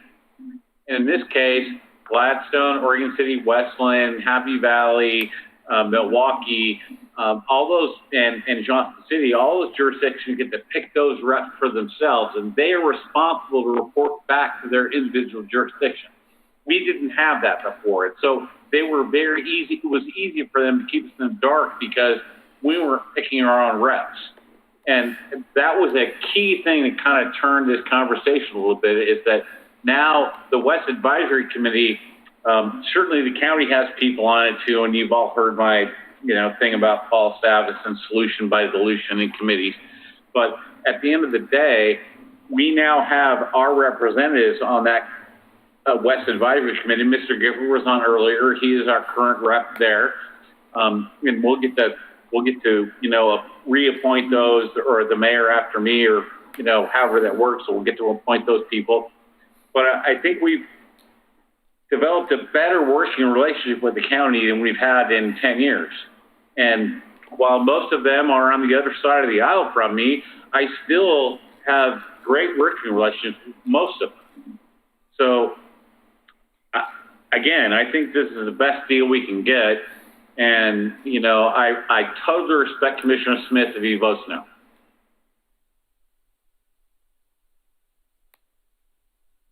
Commissioner McGriff, you got anything for us?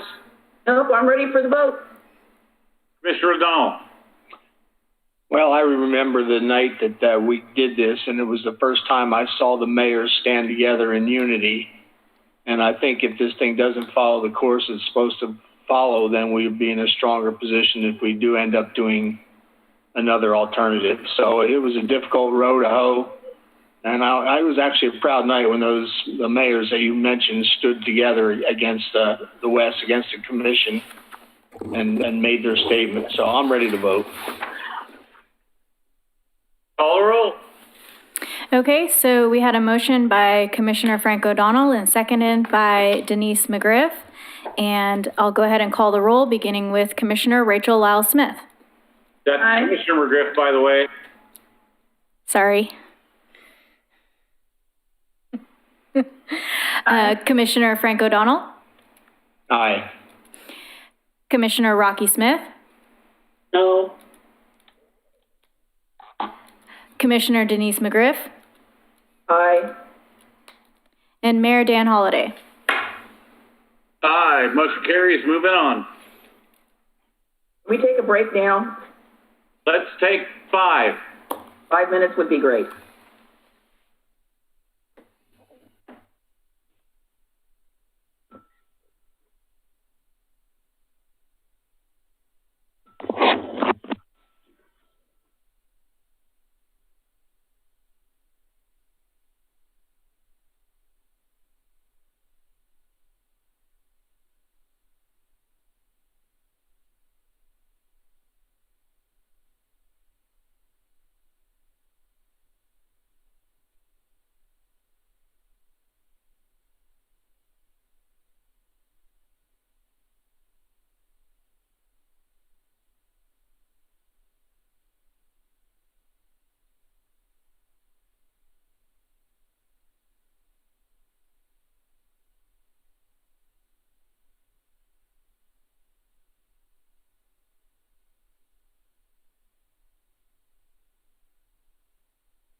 Let me restart the meeting. Hold on.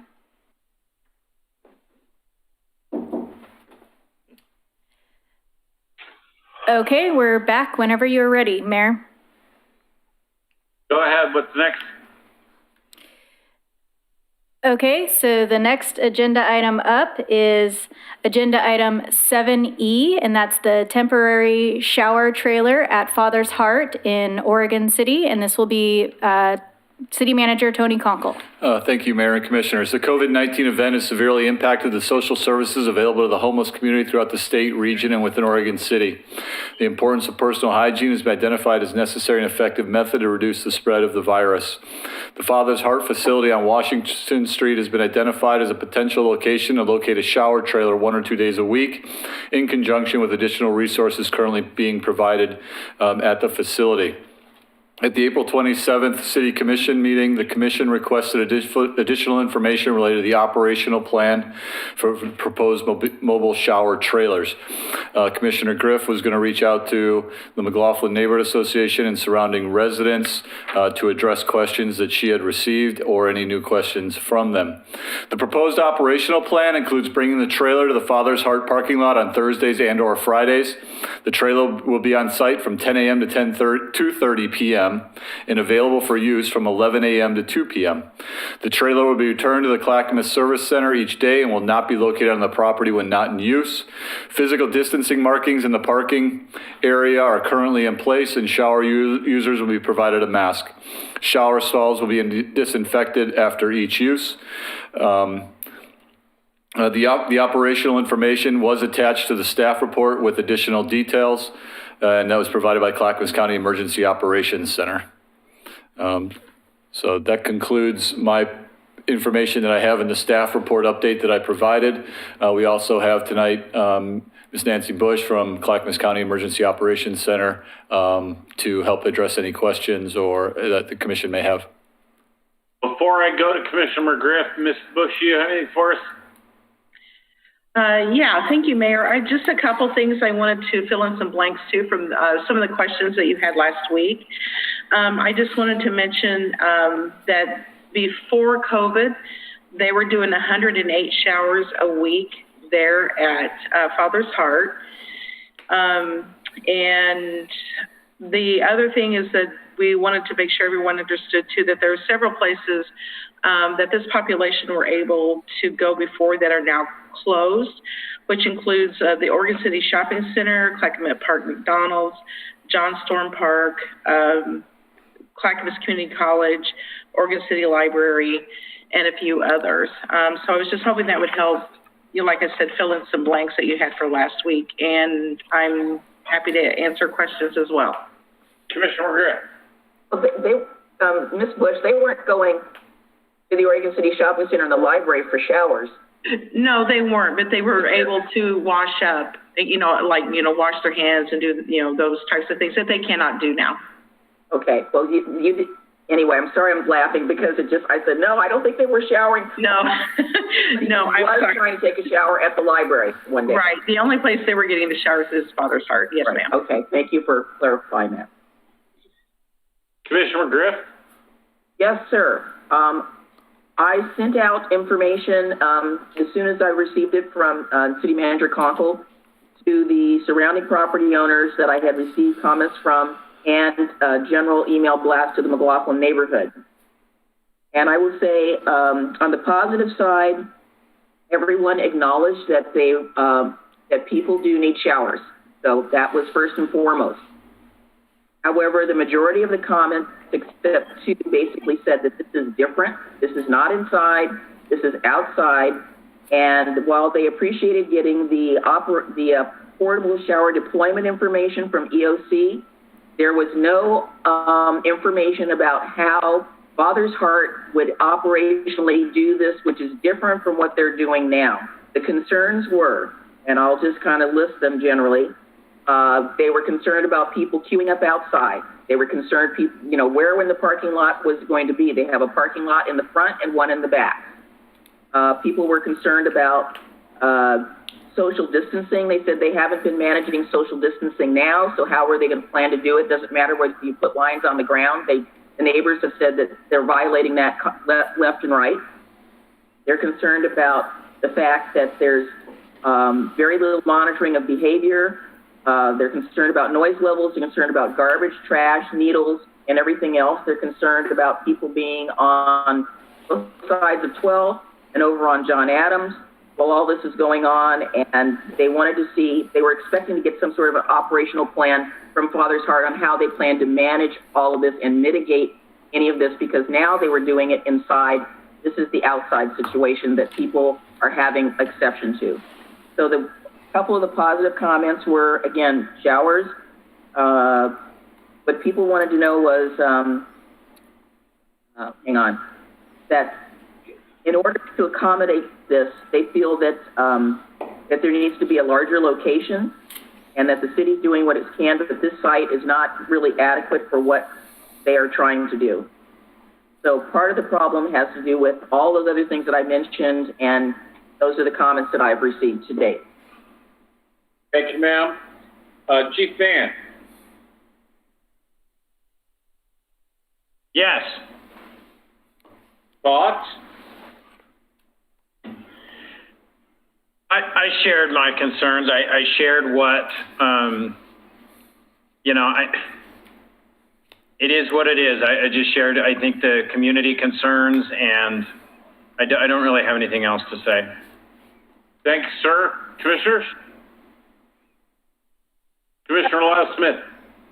Yeah, so a couple of things. I think all of the concerns of that neighborhood that Commissioner McGriff mentioned were likely there before the COVID issue has come up. I mean, congregating, needles, people hanging out in the neighborhood, the safety,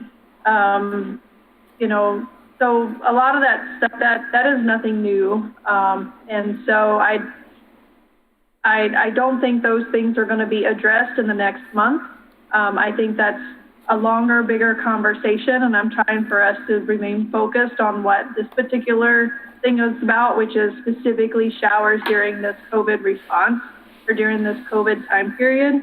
I do believe that the operational plan said that the showers were going to be by appointment only. So folks were going to sign up.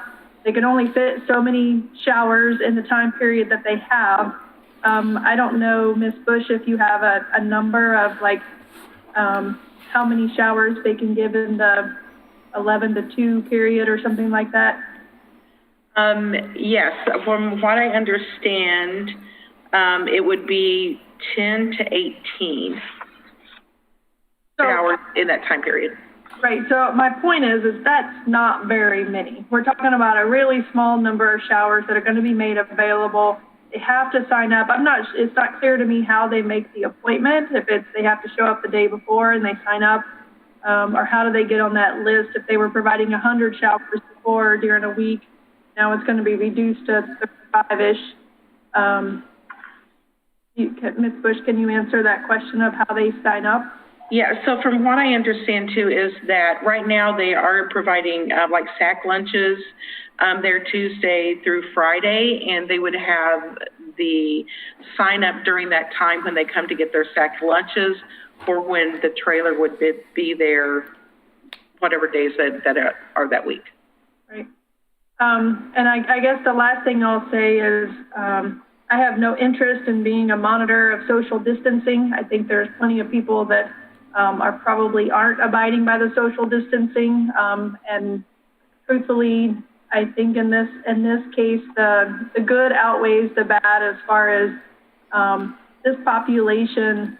They are not able to move out of their current situation if they are unable to shower and present themselves to an employer or to someone else, or even their outlook on life. I think showers in general are a pretty key, fundamental part of a person and how they represent themselves and their outlook on their life and how they are trying to improve it. I know this is a very complicated situation. Not everybody is in that same headspace, but this seems like a very minimal step to to try to just do whatever we can. I do not have a problem with 1 or 2 days a week. I think we talked about revisiting this issue, though, in a few weeks. I think the initial proposal was like 6 weeks. I'd rather it be much sooner than that. Let's just have a check-in on how it's going. Maybe at our, at a pretty quick timeline. I'm not sure how fast this could be stood up. If we were to approve it tonight, when would the showers start? So I guess maybe that's one question. I think that if we did approve it this evening, we would probably be able to start next week. Okay. Where is it going to go? You didn't answer that question. I'm sorry, ma'am. Which parking lot is it going to go in? I'm looking at my information right now that I was received earlier. I cannot answer that question. I can find that out tomorrow and send an email. No, I need to know tonight because there are people watching tonight. All right, let me see if I can get that real quick. Commissioner Smith? I guess I would agree with most of the comments that Commissioner Lyle Smith made.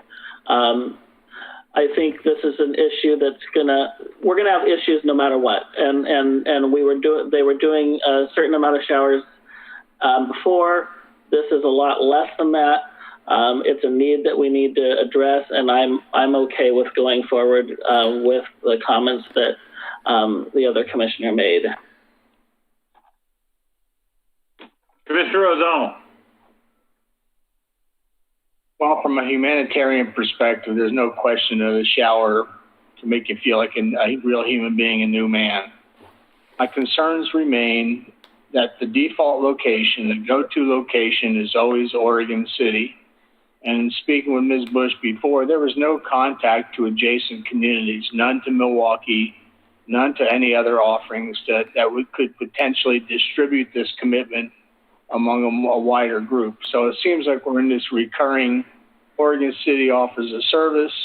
We get that population. A service needs to be increased. We get the increased population. It's almost like it's a vicious cycle where it's always Oregon City. I'm more of an ilk to, I'll agree with Commissioner Lyle Smith. I'm willing to try it, but I want it closely monitored. I mean, not 2 weeks, and let's see, 2 weeks, 1 day a week. And then if that's successful, let it go on to another 2 weeks at 2 days a week and prove to us that everything that we're being told can happen will happen in accordance with the plan. I don't want to deprive these folks, but I also want to be responsible to those people who have made their homes in this community. Okay, I've heard from everybody. Is there a motion? Excuse me, Mayor. I apologize. This is Katie Riggs. I have a couple of comments. First thing, we had 6 public comments that were submitted for the record. So you will have all received those, and they will be in the record thereafter for anybody else who wants to review those. And then Hang on. So can everybody acknowledge they read those comments? Yes. Yes. All right, go ahead, Katie. And then we do have 2 citizens that are on the call and would like to make public statements regarding this issue. So the first one would be Jay Pierce, and I can go ahead and unmute Jay. Jay, if you could begin by stating your first and last name and city of residency for the record, and then go ahead with your comments. You have up to 3 minutes, please. Okay, this is Jay Pierce. I'm at 1214 Washington Street, Oregon City. Can you hear me? Yes, we can. Go ahead, sir. Okay. I don't have much to add to what's already been said and particularly written. I know there's a lot of varying opinion on this, but I'm firmly against this move. Those of us who live close by have not seen much, if any, progress over the years relating to Rachel's comments, Commissioner Lyle's comments, but the outdoor activity part of this is something that goes against the grain of the neighborhood very strongly. I don't know of any other business in town that would allow their parking lot to be used as a laboratory, but I'm not sure exactly what the codes are in this area regarding that, but the problems have been going on, as you all recognize, for some time. I tried to address this early. I was an early charter member of the Oregon City Homeless Solutions Coalition, then now the Clackamas County Coalition for Homeless Solutions. I just don't see any need to add to the problems that we've already experienced here, even recognizing the current situation. Yes, they could shower before, and they did that inside. Now we're talking about a very minimal amount of help drawing in, if you're taking this number of 12 to 18 showers, literally, then you may have 100 people. And again, I don't think anyone has an idea of how the scheduling of this is going to work. I just think this is a death by 1,000 cuts. We keep getting things added on to this place that it's in no way capable of handling. From the beginning, it's been about the lack of facilities at Father's Heart, not adequate for the mission.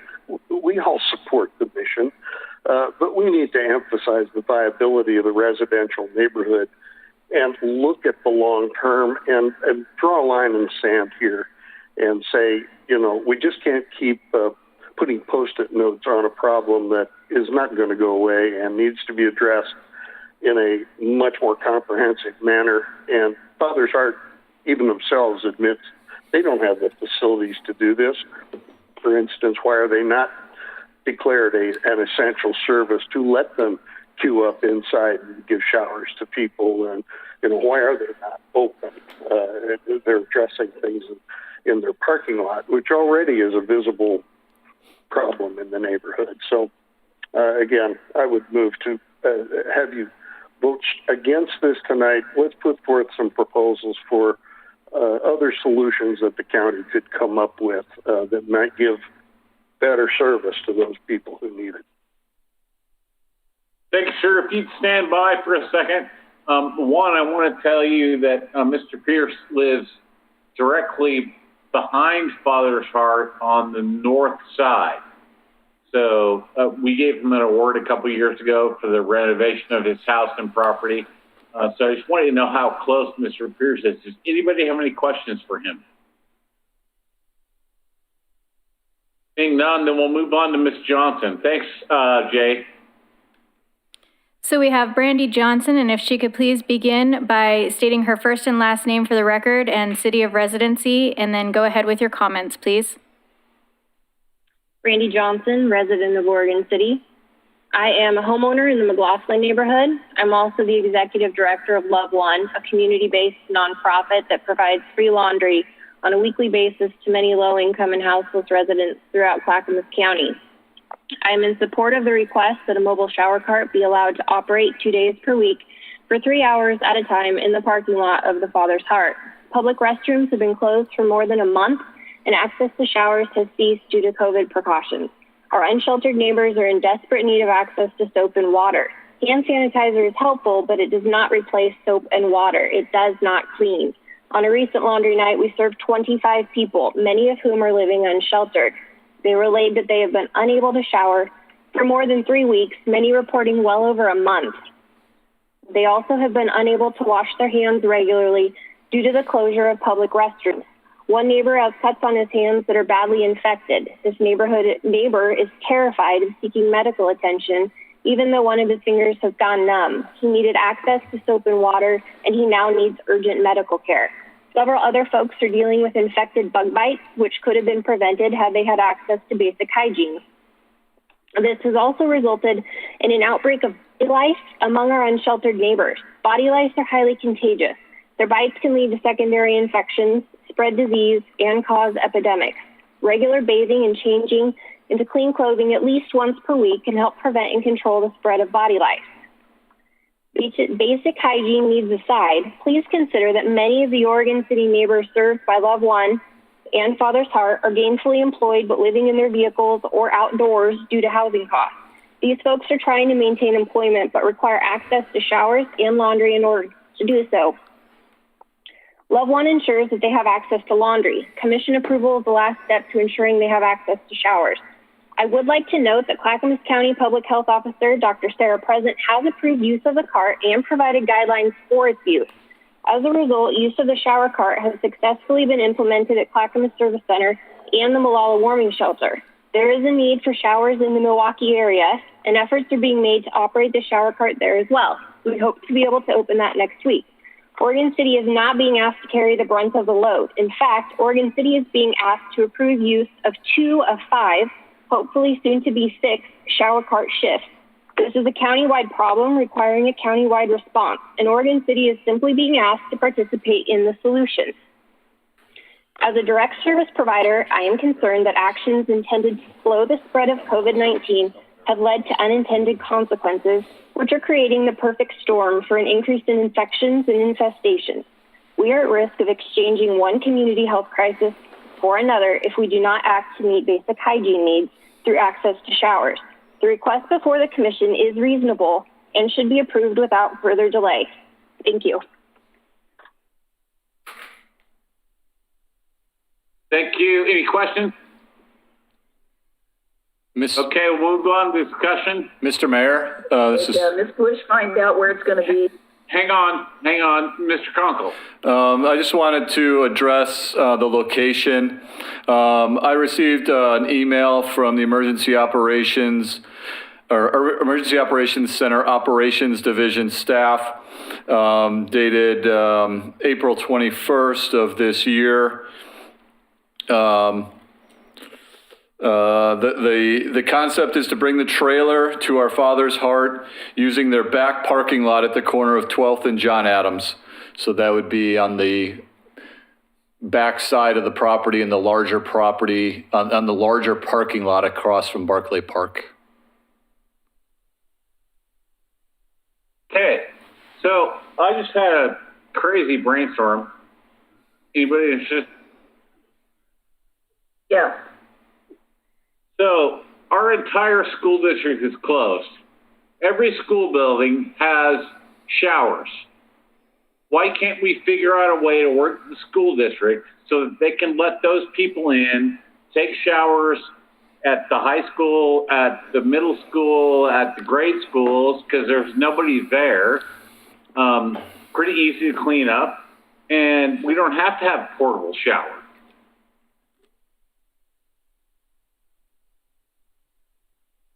It's an interesting idea and should have been explored. Well, sorry, I just had it. No, I meant other people should have thought of that. But thank you. I think it's a great idea. My guess would be the answer is you have to get the folks to those locations, that the homeless folks are not hanging out by the high school in general. Because when I asked last time we talked about this, about other location, that was the response. Because I said somewhere up on the county campus or somewhere else, and that was the response that was given to me. Although I do like the idea. But the point is that it's not just the current schools. Eastham School, every Barclay, every building that has had an elementary or a middle school in it has shower facilities for both men and women. And we could, so it's spread out. It's easier for people to get to rather than having to come to one location. I don't think there's any showers at Eastham or at Barclay. And there aren't any at Gardner because I was in the locker rooms. There's no showers in there. I find it hard to believe that there aren't showers at Gardner. There are at Gardner, but I don't think the elementary schools do. No, the elementary schools don't. All right, well, that still gives us more facilities to look at. I think it's a good idea to explore. I guess, Mr. Mayor, if I could have one comment that I like Commissioner O'Donnell's suggestion. I would feel more comfortable. Being in that back parking lot, I understand, is probably, maybe that's where the storm drain and all that is. That's got more exposure to the neighbors than the front parking lot, but I'm willing to compromise to say 2 weeks. I would like detailed reports.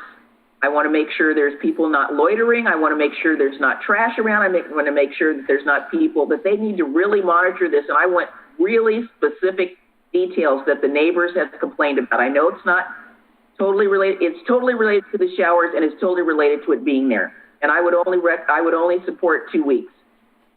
I just think we be accountable to our residents, both homeless and unhoused. And we got to come up with something that's in the middle, so it's not always about just one group versus the other group. You know, because it seems like it's these people versus those people. I understand. I understand. I appreciate your comments. Commissioner O'Donnell? Well, I would be in support of Commissioner McGriff's approach to this. It's a trial basis. Demonstrate to us so you can do this as you have portrayed. But at the same time, I like your idea, Mr. Mayor, and I think that Ms. Bush should pursue that to see if there's an option. I mean, we can certainly process more showers per hour, as you proposed it, within a major shower facility like a gym than we can in this small portable unit. So I'll support the motion, but I would add to it that it requires that Ms. Bush or someone from the county pursues your idea to see if it's feasible and reports back. And I think 2 weeks is a reasonable period. The same 2 weeks we'll give for this test. Okay, so Ms. Bush, this doesn't just apply to Oregon City. Now you have a multitude of shower facilities you can talk about, whether it's Westland or Lake Oswego or Milwaukee or Happy Valley. So maybe nobody's thought about this before, but tell me I'm wrong. We have not necessarily about the schools. We have talked to Clackamas Community College and have worked with them on shower facilities in the two places that would be because Wilsonville is not where the population is. So the Harmony campus as well as the Oregon City campus, we have explored that. And no, we haven't explored all of the schools though. And we will look to see where the population is. All right, because I guarantee you there's population everywhere. Maybe it's only 4 or 5, maybe it's only 10, but we don't have the entire homeless population in Clackamas County in Oregon City. No, you do not. And we're fully aware, and which is why also Molalla is working out very well as where we put the portable shower up, and it's been working very well there. Well, and maybe Molalla might consider using the school district because I actually have a friend on the Molalla School Board. So, Commissioner Smith, do you have anything for us? Mr. Mayor, could I just do a little calendaring clarification? Mr. Cox, go ahead. So today is June 6th. If everything went well and this was approved, potentially they could spin up the trailer next week, which would be Thursday the 14th or Friday the 15th. We would have to have commission reports due on the 13th. So you wouldn't have 1 week. Our next meeting is the 20th. So to get 2 weeks of data, I guess what I would propose is if this is approved and they're able to spin it up next week, they would have the 14th, the 21st. We would have our commission reports out on the 27th for the June 3rd meeting. We could potentially allow 1 extra week and then the commission meeting. Just with the calendaring on this short turnaround, we're not gonna have data. Fortunately, we don't have the same time and distance restrictions that we usually do when we have a meeting. So let's get 2 weeks of data. Let's have a special meeting and we'll talk about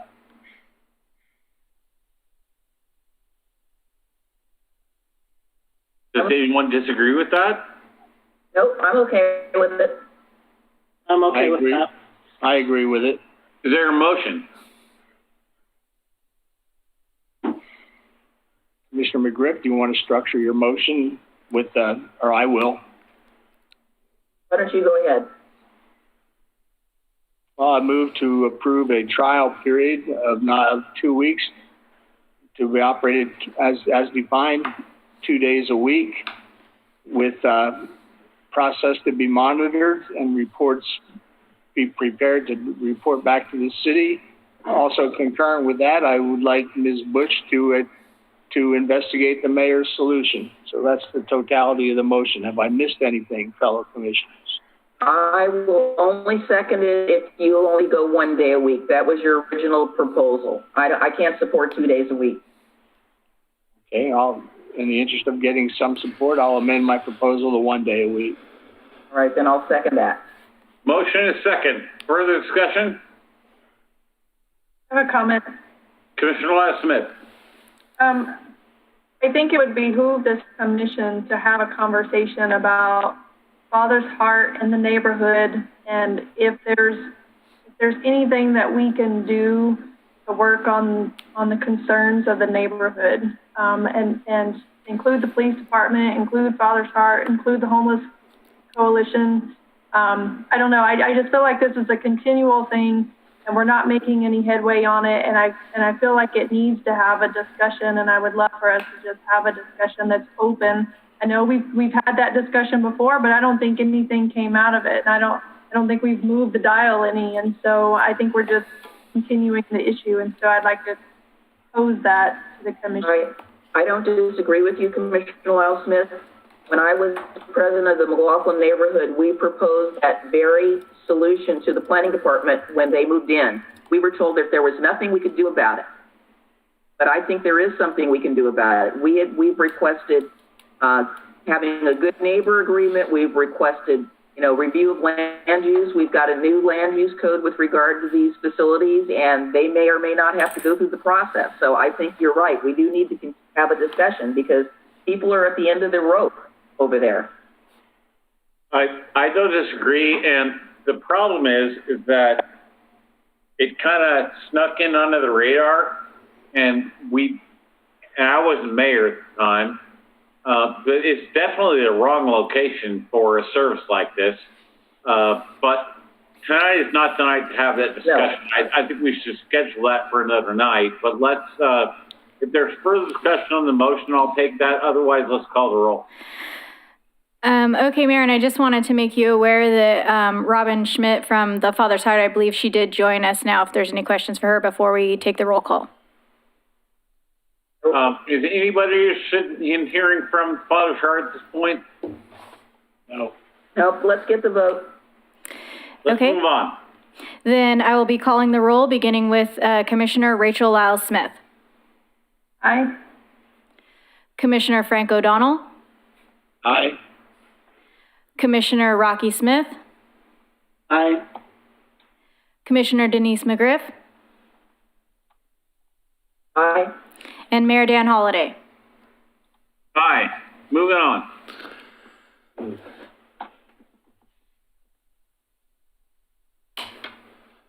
Oh, maybe it wasn't.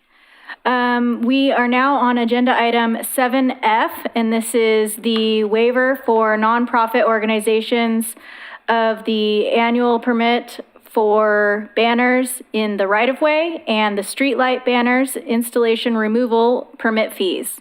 And this will be City Manager Tony Conkle. And that may... Mr. Conkle, hang on. So I think this is a no-brainer. Does anybody have any issues with this? Nope. I do not. Let's have a motion.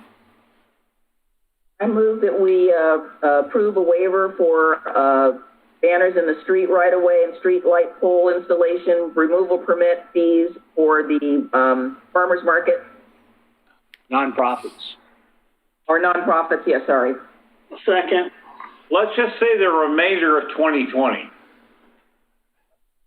For the remainder of 2020. Second. Call the roll. Commissioner Rachel Lyle-Smith. Aye. Commissioner Frank O'Donnell. Aye. Commissioner Rocky Smith. Aye. Commissioner Denise McGriff. Aye. Mayor Dan Holliday. Aye. Moving on. We are at the consent agenda. Is there a motion? Added.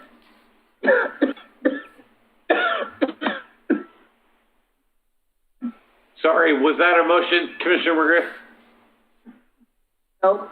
Commissioner O'Donnell and I both had a couple of items that we wanted to add to the agenda, and he said I had 5 minutes. Did I do it in 5 minutes? And I said yes. Let's dispense with the consent agenda, and then I will, move on to that. Okay, I would move the consent agenda. Second. Call roll. Commissioner Rachel Lyle-Smith. Aye. Commissioner Frank O'Donnell. Aye. Commissioner Rocky Smith. Aye. Commissioner Denise McGriff. Aye. Mayor Dan Holliday. Aye. Commissioner McGriff, go ahead. Okay, very quickly. I said that my topic involved Waterboard Park. I would like to propose that the staff prepare an ordinance to designate the portion of the upper yard on Center Street to be added to Waterboard Park under the city charter. I have all the tax lot numbers, which I can give to the manager. In addition to that, I would also like to recommend that the Camp Adair buildings be removed and that we either offer them for salvage or demolition, and that if we do that, that the buildings be advertised for a certain period of time and that they be documented by a qualified professional, including but not limited to photographing and measuring using accepted historic preservation methods, and that documentation be submitted to the Planning Division, State Historic Preservation Office, and the Clackamas County Historical Society. I'm doing this in the interest of costs. In this day and age of declining revenues, I don't want to see any more money spent on this project. I'm done with it. Question for the mayor. Go ahead, sir. Can we also include a finalization and determination of the Armory in this motion or in this consideration? I suppose we could. The problem is we really haven't had a discussion with the community about designating this as a park. I'm happy with doing the Armory and the Adair buildings, but I think we have to have a much wider community discussion about the upper yard before we designate it as a park. I believe Commissioner McGriff is trying to move forward, clear the slate, make a determination on what we're really going to do with that property and avoid unnecessary and ongoing legal expenses. With the staff coming back with a request, we have an opportunity to get some comments from the community. Commissioner Smith. So are you recommending making a motion, or are we putting this on the agenda for a future meeting?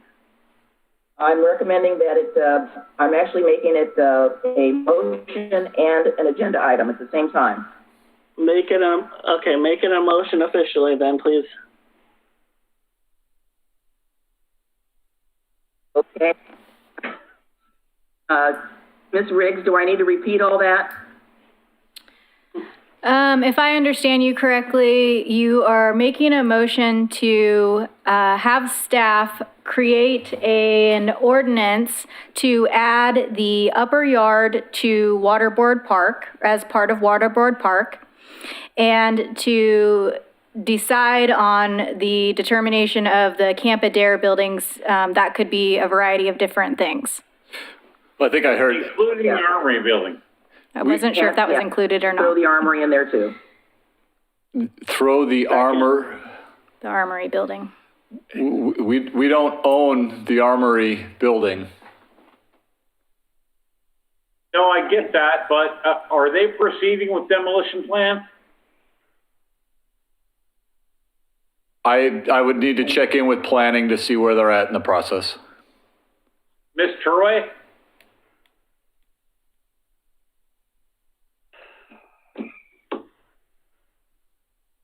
Earth to Laura. Come in, Laura.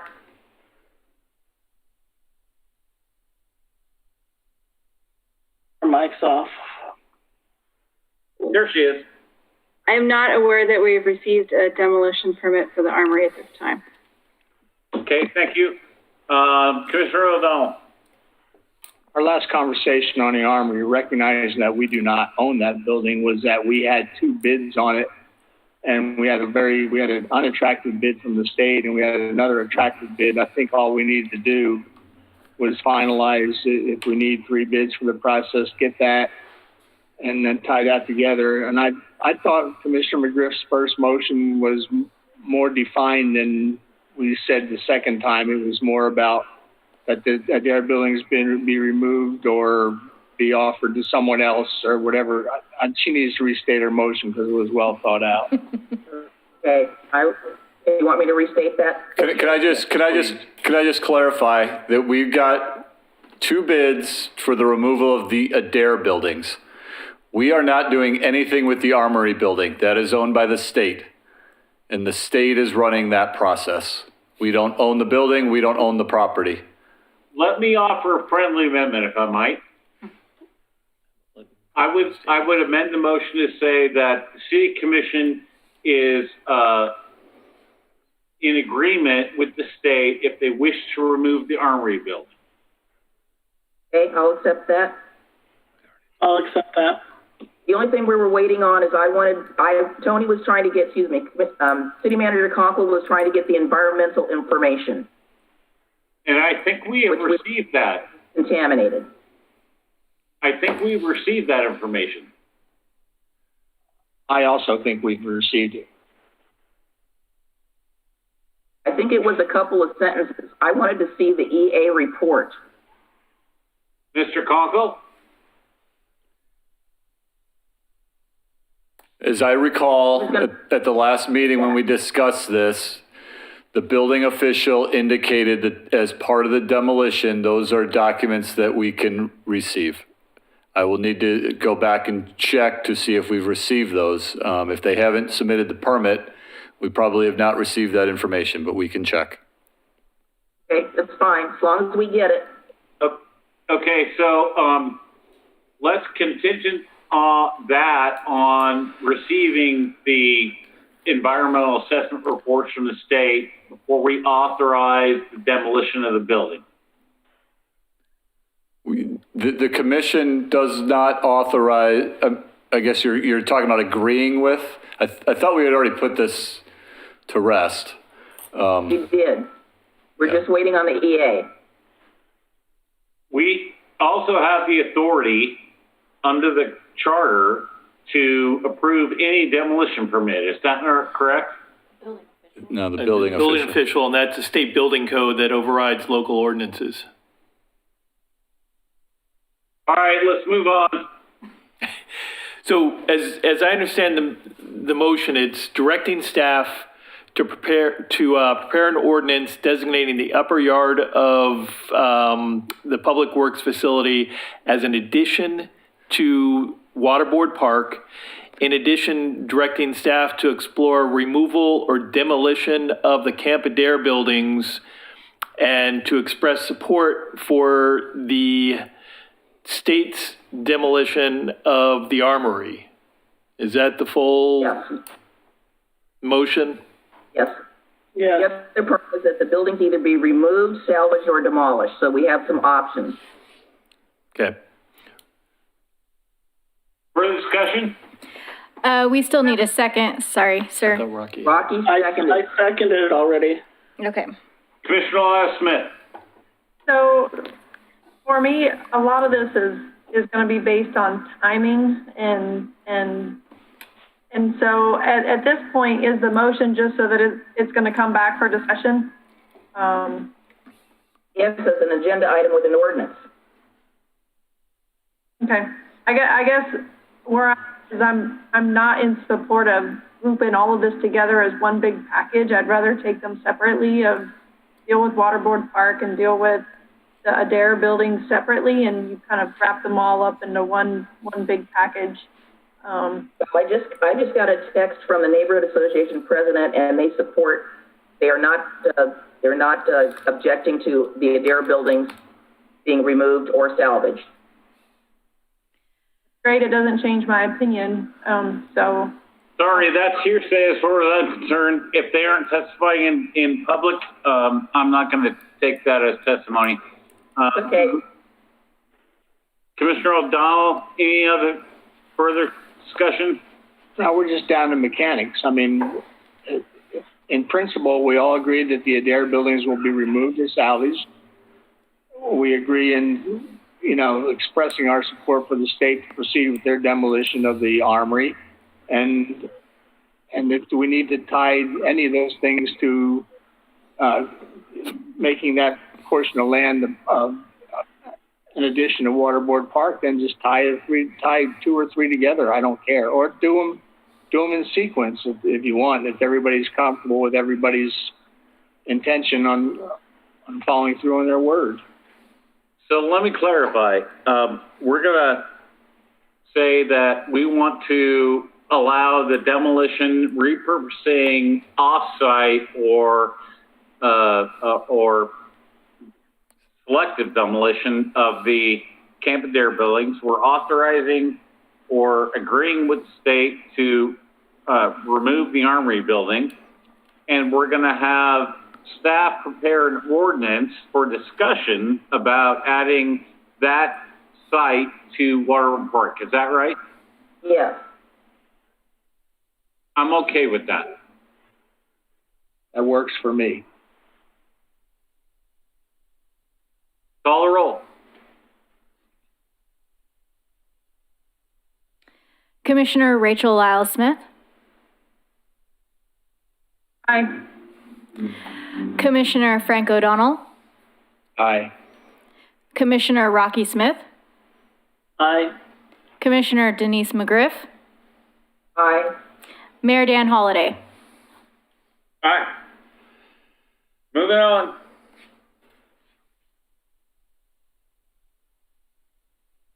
Commissioner O'Donnell? I think I'm up. So before I proceed, I want to give our attorney a little time to maybe do some quick research into how we as public officials can voice our opinion and the need to differentiate when making those opinions between ourselves as elected officials and our personal opinion.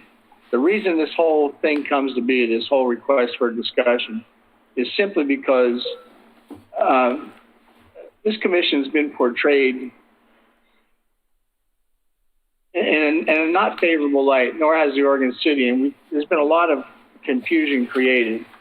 And I recognize people need to understand that no one individual on this commission, not any commissioner nor the mayor, has the authority to give orders to dictate policy. It can only be done by consensus, which is you have 3 out of 5 or 2 out of 3 that agree on policy. And we can't speak and give those kind of directions individually. And I think that needs to be perfectly clear to a very confused community. The preface here, and I know this, and we know this, and we know that people and businesses are hurting. And we know there's a perception that government is uncaring because government employees are still getting a check. But we do care, and we're trying to resolve this. And unfortunately, yes, I believe that at the federal government level, and quite honestly, more importantly, in the state of Oregon level, they're failing miserably by not telling people when and how we can reopen. And unfortunately, the state has set the framework and the legal limits within which we can take actions to reopen our communities. And I can honestly say I'm quite sure that I don't know anybody who's sane who doesn't want to return to life as it was, which involves reopening businesses. Unfortunately, the cities cannot open our own because of the legal limits imposed by the state. And I am in favor, and I'm not sure how to do this, if the city can devise a plan or a tentative plan to allow businesses to reopen, and I'm not sure who's empowered to do that. Do we submit that through the county or to the state? But I understand the pain everybody's feeling, but we've created a lot of impressions and a lot of confused people thinking that they're going to reopen at a statement made by any one of our commission members, which isn't the truth. And contrary to impressions created by the media, this commission, and I want to emphasize this commission, as a commission, has never had a discussion on how to help our city reopen. And I'd welcome that discussion so that we could work within the framework that the state defines. And again, I am very unhappy with the state in terms of amount of communication and how definitive the communication is. Because I do think there's ways, but I don't want to go outside the bounds of the law. And I've felt very strongly that as a government, any government should create certainty and the certainty that comes from getting clear direction and giving clear direction to our citizens. So I know, and I don't want to get into a finger-pointing exercise. If Mr. Kabizman or anyone is aware, I'll pose this question. Is there any requirement for a member of this commission, when speaking on a public policy issue, to state that they are speaking as a private citizen and not as an elected official? And that's because I think people have problems differentiating when any one of us on this commission, whether it be commissioner or mayor, is giving direction as an elected official or voicing an opinion. So, Mr. Kabizman, can you answer that question given the short notice with which I've asked it? Sure. Thank you. Mr. Kabizman, go ahead. Yeah, thank you, Mayor Commissioner O'Donnell. This is one of those situations where the First Amendment right of a person to speak their opinion and their role as a public official come into some tension. An elected official almost always is recognized as an elected official in certain circumstances. That's why they are contacted and are, what they say makes news. And so, in terms of how the city speaks, as the commission knows, the city commission is the entity that represents the city, nobody else except the commission, unless it is delegated either through the charter, city's ordinances, or resolutions. Thus, we had a discussion about the IGA on West. There's going to be an elected official who's appointed to represent that, and in that case, the city commission has delegated authority for that person to represent the city's interests.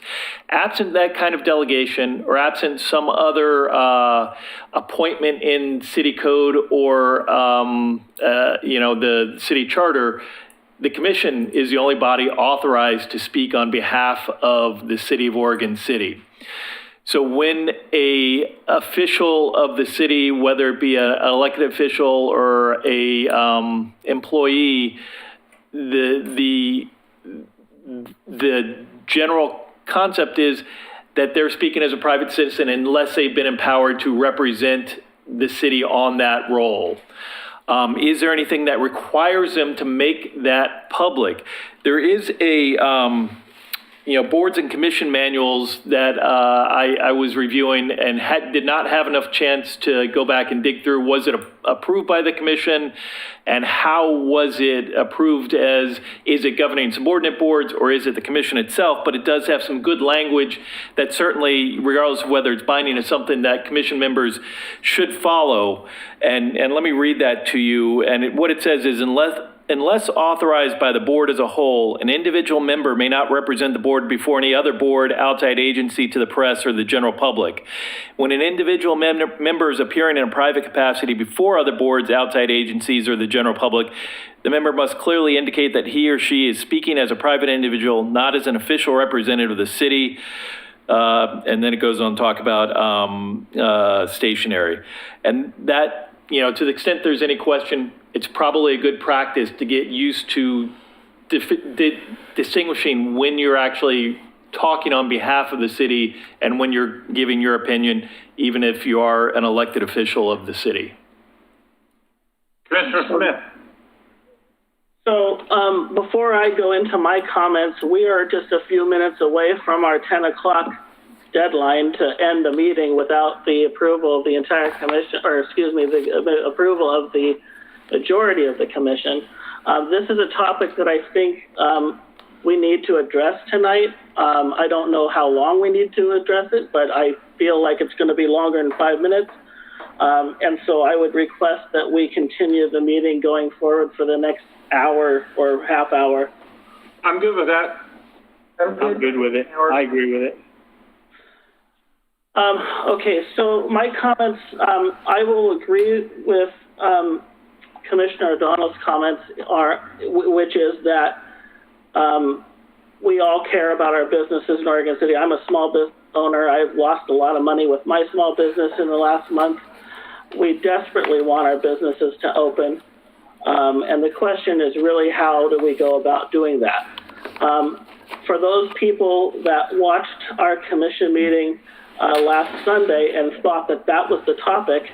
That was not the topic at our meeting last Sunday. The topic last Sunday was whether or not one member of this commission can actually make statements about the city without the authorization of the committee as a whole or the commission as a whole. That was the topic. This commission has never talked about opening the city or plans to do that. So therefore, there's no ability for anyone in the community to think we don't care about that. I think that's a conversation that needs to probably happen. I know that a lot of those conversations are already happening at our staff level because the staff is the ones that are going to have to determine how we open the city in terms of city buildings, et cetera.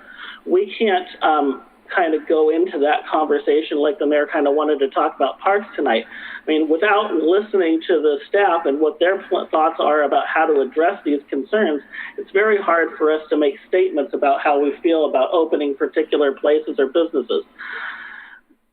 The latest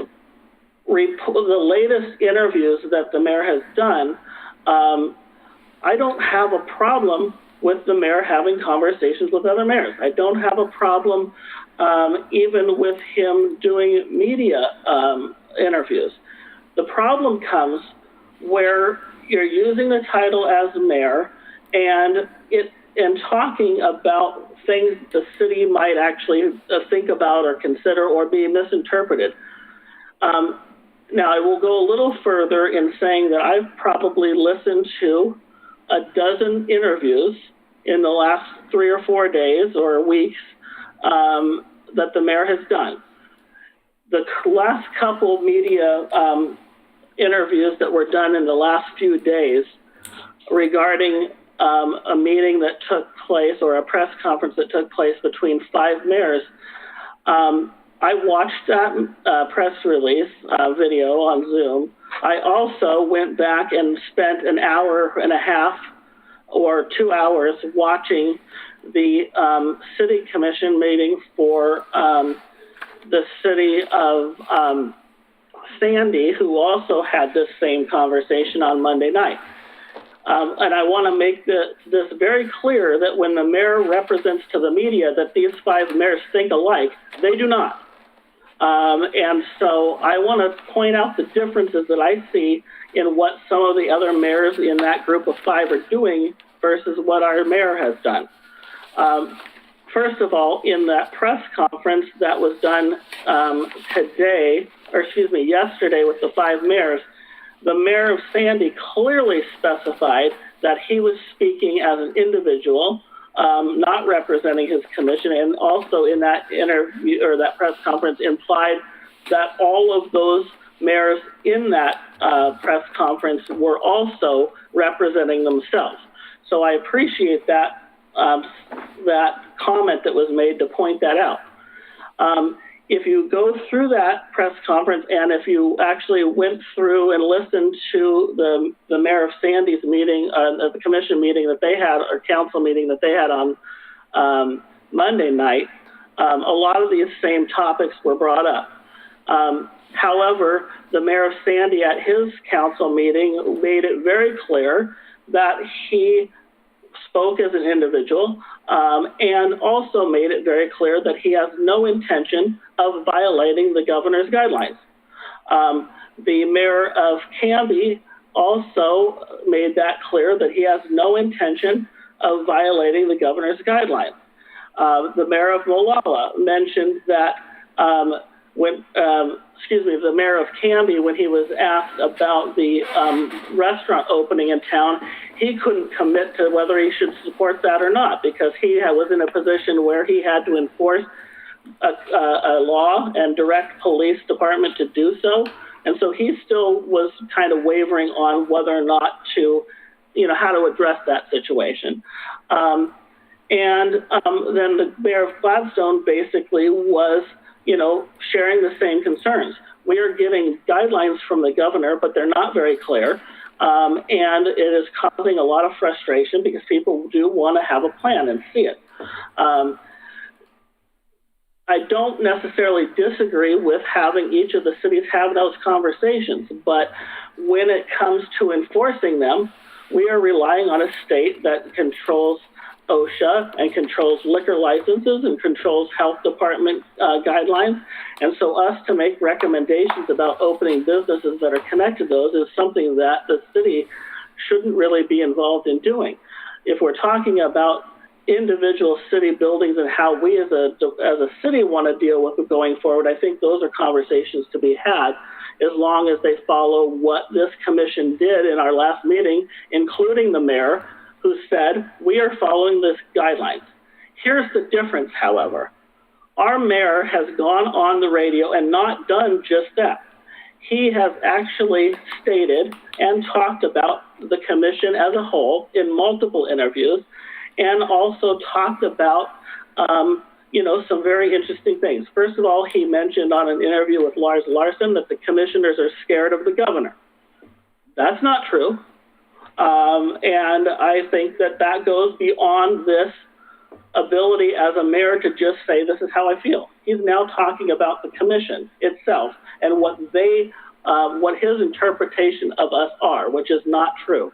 The other difference is that he went on, in his press conference today, he went outside, the press conference that he held yesterday with the 5 mayors, he went beyond what the 5 mayors said. The 5 mayors said, we're following the guidelines, we're not going to break them, but we want to have a conversation. Our mayor then not only went beyond that by saying he encourages churches to open and encourages citizens to go to church. So that in itself goes beyond what the other mayor said. Our mayor was basically trying to sway our citizens to violate guidelines. Okay, and I think that's a very clear difference. Not only that, in that same press conference, he also, which he has now decided to put on the agenda tonight, wanted to basically have parks open. He talked about, I don't understand why parks aren't open this weekend. I don't know what the problem would be opening them. And then he went on to say that 2 weeks ago, this commission did not support going forward and having conversations about opening the city. And that he also said that that's changing. And he said that it'll very shortly change because citizens of Oregon City have been talking to us and that the commission's view is changing. Well, that's a complete lie. And he has no ability to say that or speak for the commission. So he's gone way beyond what the other 5 mayors have done. I think that we as a commission need to be very clear that that's not acceptable, that if we want to talk about this as a commission as a whole, that we can do that. If we want to talk to staff about the plans moving forward and how we want to address that, or even if the mayor would have came to the commission and said, hey, we want to put pressure on the governor, or we want to ask this question or make a statement to the governor that we want more clarifications. All those are scenarios that could have been done. However, the mayor has never done that, and he instead does interviews within 2 days of every meeting that we have, instead of bringing these issues to the meeting. So he did interviews over that last weekend that caused us to have an emergency meeting on Sunday when we were already planning a meeting Monday night. And then he did interviews the last 2 days when we had a scheduled meeting tonight. All of these things and issues and comments that he is making could have been brought to the commission as a whole and as a discussion. And so therefore, I definitely appreciate what the other 5 mayors have said, but our current mayor of Oregon City is going far beyond that and is not on the same page as the other mayors that spoke. Okay, well, I'm going to have to respond to Commissioner Smith at this point. So, one, Mayor Pulliam in Sandy, when we started the press conference, specifically stated that this was, us as all individuals. And I said that. And I never said that, things could change. I said that I didn't have the authority as mayor to authorize anything. I said I needed to have my commission's support to do that. I did not say that. You did not say that in that press Mr. conference. Smith, if you would give me the same courtesy I gave you, I would appreciate it. So far, you've given us no respect, actually.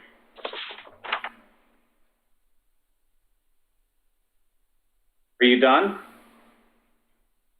For the moment. So, I said that I didn't have the support of the commission to... 2 weeks ago. If you're not going to let me speak, then I'm going to get off the line. Fine with me. So I said that I needed to have the commission's support to violate the governor's orders. I said I didn't think I had that. I didn't think I would get that any time in the near future. That's not what you said. I can play it for you right now, what you said.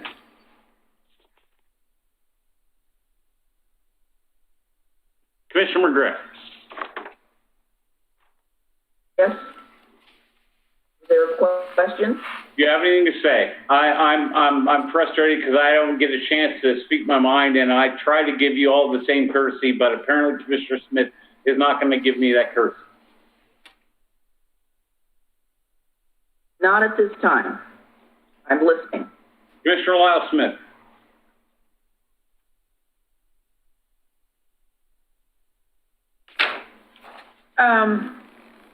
I've been listening and taking all this in too. I'm trying to figure out where Commissioner O'Donnell and Commissioner Smith are wanting to go with this conversation, other than publicly addressing, I think, some of the concerns that maybe some of us have voiced here and there online. I know I have on Facebook, and so is there a direction that Commissioner O'Donnell or Commissioner Smith that you're proposing that we go, or is it this just more of an open discussion?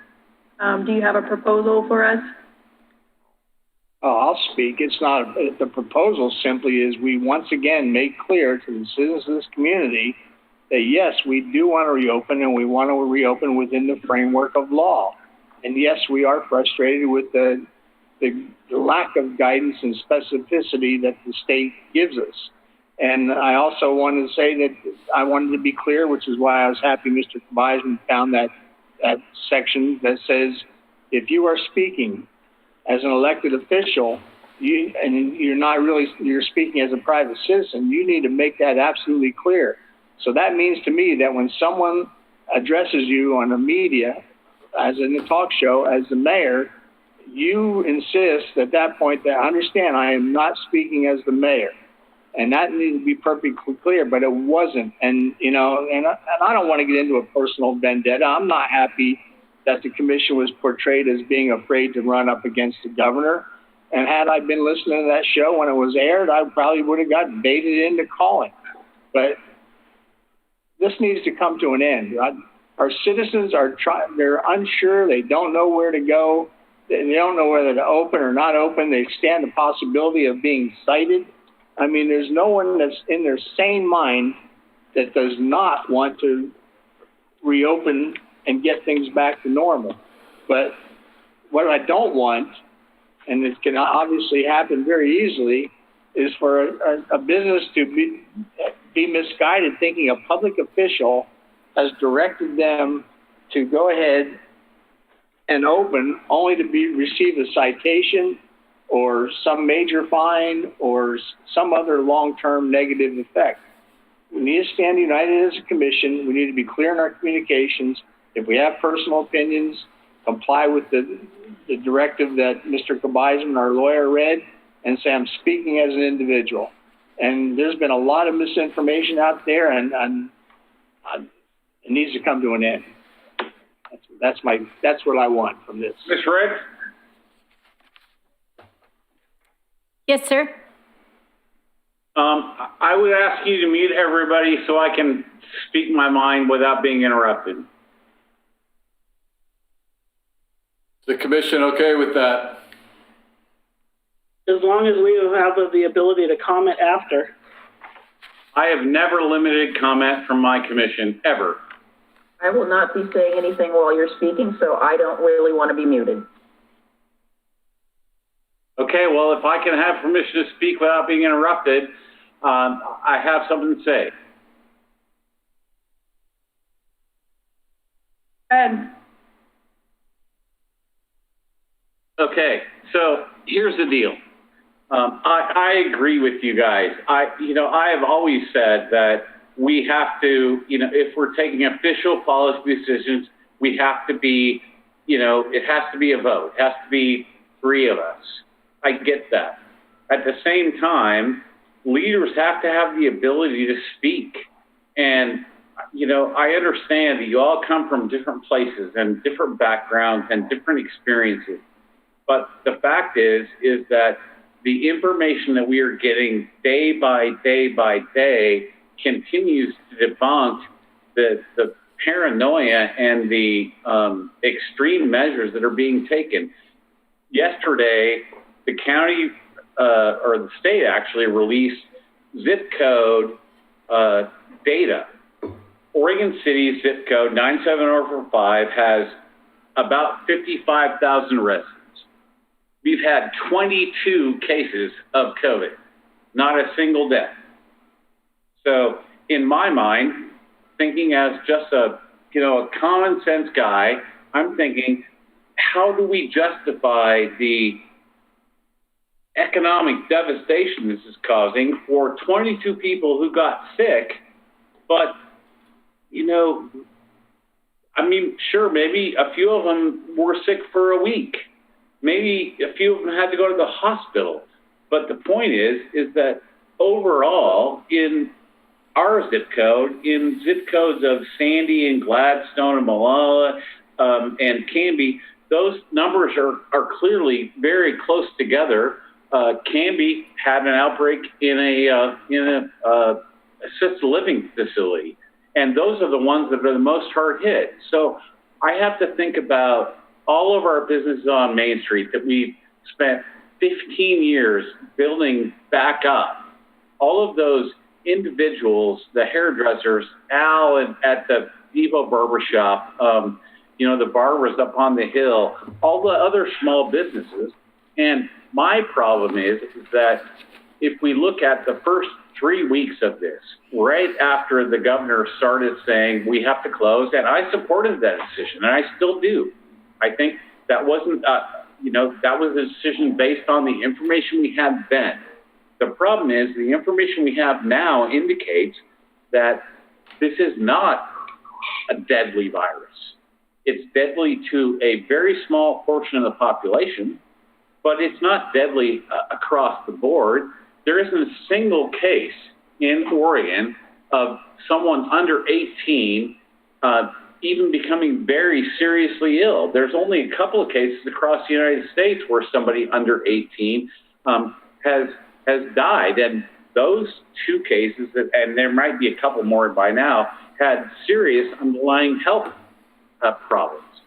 So when I start thinking about all this, I run all that stuff through my head, and the 5 of us mayors, and it was actually, 9 mayors who had discussion. There was a few that wouldn't participate, but the point is that we're voicing the opinion of, the 5 of us, and we're not all going to be exactly the same. I absolutely respect each of your opinion, but I am not going to be silent because you guys don't agree with me on one point or the other. The fact is that I got elected mayor twice. I'm not speaking for the city. Every time I have spoken, I have tried to say that, I'm speaking as Dan Holliday, mayor, but I'm not representing the city of Oregon City. And I honestly believe all of the things I have said. And if you disagree with me, I'm okay with that, but I'm not going to stop speaking because I believe that, we're going down the wrong path, and the longer we go down this path, the more economic devastation it's going to cause to our community. It's all up to you guys.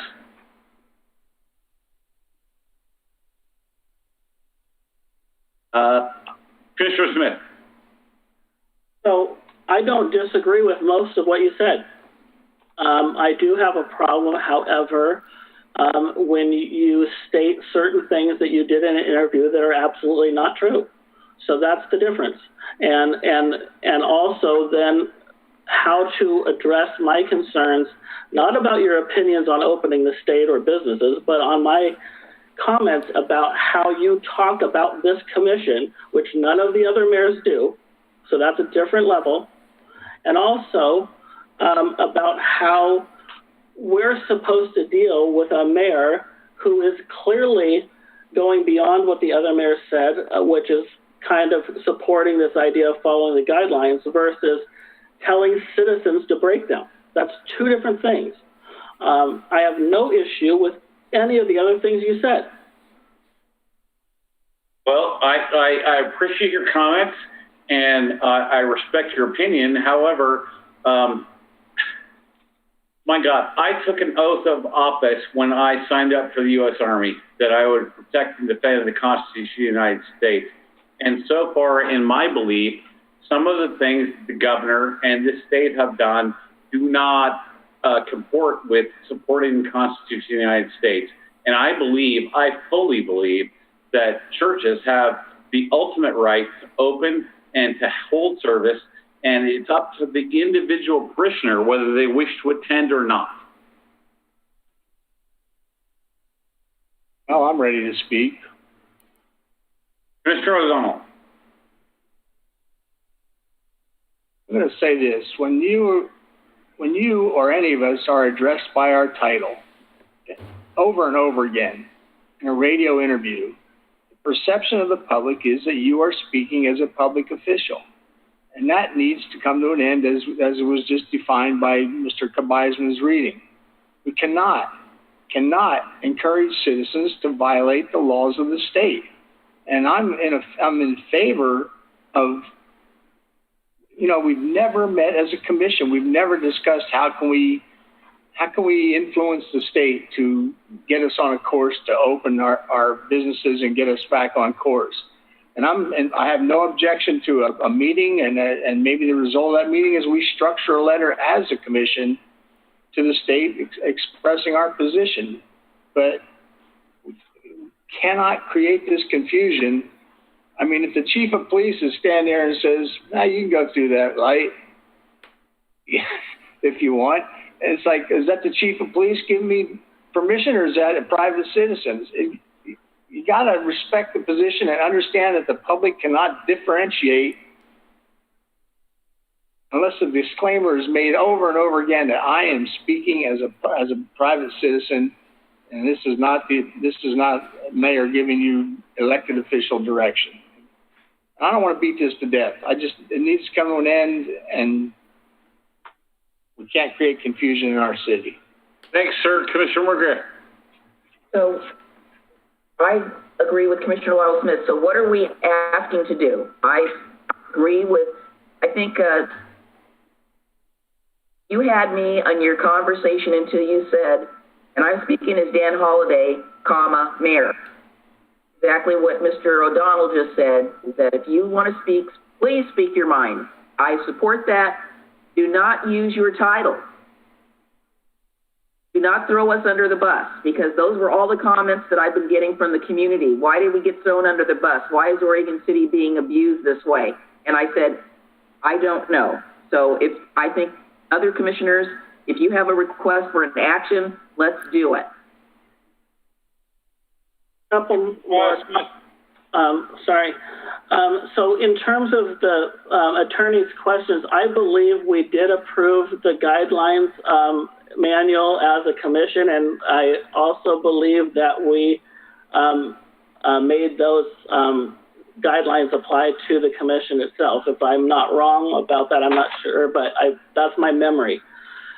My problem is, and as many of us know, in the last couple of weeks, there is very little in our guidelines or charter that deal with this topic, other than what was pointed out tonight in our guideline manual, which clearly says this is how we should do things. However, there's no ability or direction on how to deal with it when it does.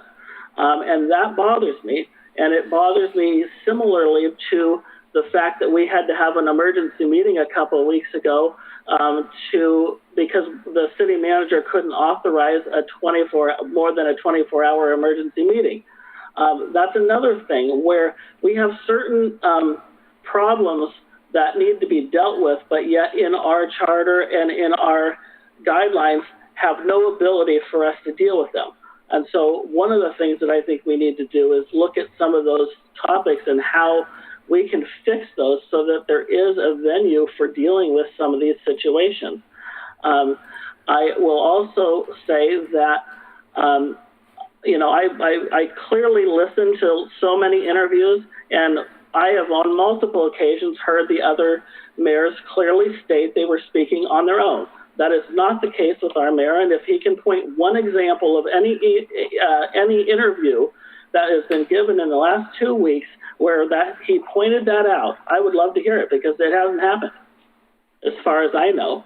And yet there's nothing that we can do as a commission to deal with that other than just do what we're doing now, which is scold him and give him a spanking, and then he keeps doing it the next day. Commissioner Smith, in the interview with Laura yesterday, I was clear that I did not have the support of the commission to contravene the governor's orders. I don't know how much more clear I can be than that. Well, you didn't do it in your press conference today or yesterday. Commissioner Lyle Smith. For me personally, my concern is that the way even the way that you just said that, it makes it where we as a commission are being shown an opposition of reopening and are continually being thrown under the bus. And that's just not the case. I think I actually would love to hear an update from our city manager on what the city is doing to prepare to reopen and how we're coordinating with the county. I would love to hear an update on that. And I was kind of hoping that we would get to that tonight. Because I think that's the conversation that we need to be having. And so I agree with a lot of the comments that have been said. I would request that you be thoughtful about how maybe you're not directly, saying something negative about us, all the time. I mean, your comment about being afraid of the governor was clearly about us, but even when you say, I don't have the support of the commission, well, the opposite of that, I mean, people immediately look at that and say, oh, well, the city commission doesn't support reopening. I mean, you're essentially throwing us under the bus. And I would prefer for you to stick up for us when people like Lars Larson and other folks are throwing us under the bus when we've never even had the conversation. And we actually all probably support reopening and want to have that conversation. And so I think for me personally, that's my struggle with this, is that I just don't feel like we're being fairly represented, and you're not helping us out in that sense. I respect those comments, Mr. Conkle. We had a conversation a week or so ago about talking to the other cities that are building reopening plans. What has that conversation been like? I'm sorry, the meeting with the county, the mayor's meeting? Or the one? No, I'm talking about after that meeting, we talked about, what Molalla was going to do and trading information with other cities. Have we started formulating a plan for individual businesses to be able to start opening? No, we are waiting. The commission has indicated that we're following the guidelines of the state. The state is coming up with the gating criteria as well as the stages, and they have their subgroups working on individual businesses and types of businesses and how those are going to open. Okay, I hear all of you, but I'm not going to stop talking about how important I think it is for every community to reopen. I'm going to stick with my 5 mayors, and I think we're going to get a couple more in the next few days. If you want to schedule a meeting to have a discussion, we should do that. And I would be in full support of that, but I'm not going to delegate my First Amendment rights to you or anybody else. I will certainly do my very best to say, yes, I'm the elected mayor of Oregon City, but I'm speaking as a private citizen every time I speak, and that's the best I can do. Don't even use the title then. I own the title, just like I give you the respect of calling you commissioner, even though you haven't been elected. They're not the same thing, Diane. Does anybody have anything else to say? You didn't hear what Rachel said. You said you heard her, but you didn't hear what she said. No, I heard her. I just don't necessarily agree with her. And that is the beauty of this democracy. Well, the beauty of this commission is otherwise, and my concern is if we have this problem in the future where an individual member of a commission refuses to, listen or puts the commission in a position such as this, we need to have some system to deal with that. We currently do not. That's a discussion for a future time. And I would love to put that as a motion, to put that as a conversation for a future time. Well, that's a charter amendment, and, you're welcome to have that discussion, and I will support having the discussion. Okay. As would I. It's not just the charter, it's also the guidelines for this commission. Well, guidelines are guidelines. If it's in the charter, that's a different thing. I think it's a discussion we need to have. I'm willing to have it, and I think our conduct needs to be regulated by our city charter. Mr. Conkle, is there anything else for tonight? At this point, no. We'll push the manager's report and the PD update unless the commission would like more at this point. I just want to know what we need by approving that emergency ordinance. I'm sorry, Commissioner, you broke up a little bit. Something, the emergency ordinance? Yes, the one that extends the date from May the 7th. Or declaring an emergency? What about it? The one that extends the... Or was it not in compliance with the state? Yes. So, okay. So when we prepared the commission report, we requested that the emergency ordinance be extended until June 18th. So on the consent agenda, that was approved through June 18th. We have a commission meeting on June 17th where we'll have the chance to revisit it, see where we're at. After the commission report was published, the governor came out and extended the state's emergency order to July 6th. So we do have some difference in dates there, but I don't know that it impacts us in any way. Okay, that's what I was concerned about, is the 2 different dates. Thank you very much. I would like to bring up one more thing, if I might. Sure. So it's clear that we're going to have really nice weather this weekend. And it's also clear that children especially are not affected by this. I would like to see us say our parks are open. Please do all of the other CDC stuff to social distance and all that stuff. But let's let our citizens go out and play a little bit. So currently, Oregon City parks are open. We have closed parking lots. We have cordoned off picnic structures, we've removed basketball hoops, we've cordoned off playground equipment in compliance with the executive order. But if a family wants to go to the park, roll around on the grass, throw a ball around, we have that. We've also reallocated staff to act as park hosts to remind folks of physical distancing, and we have signage available.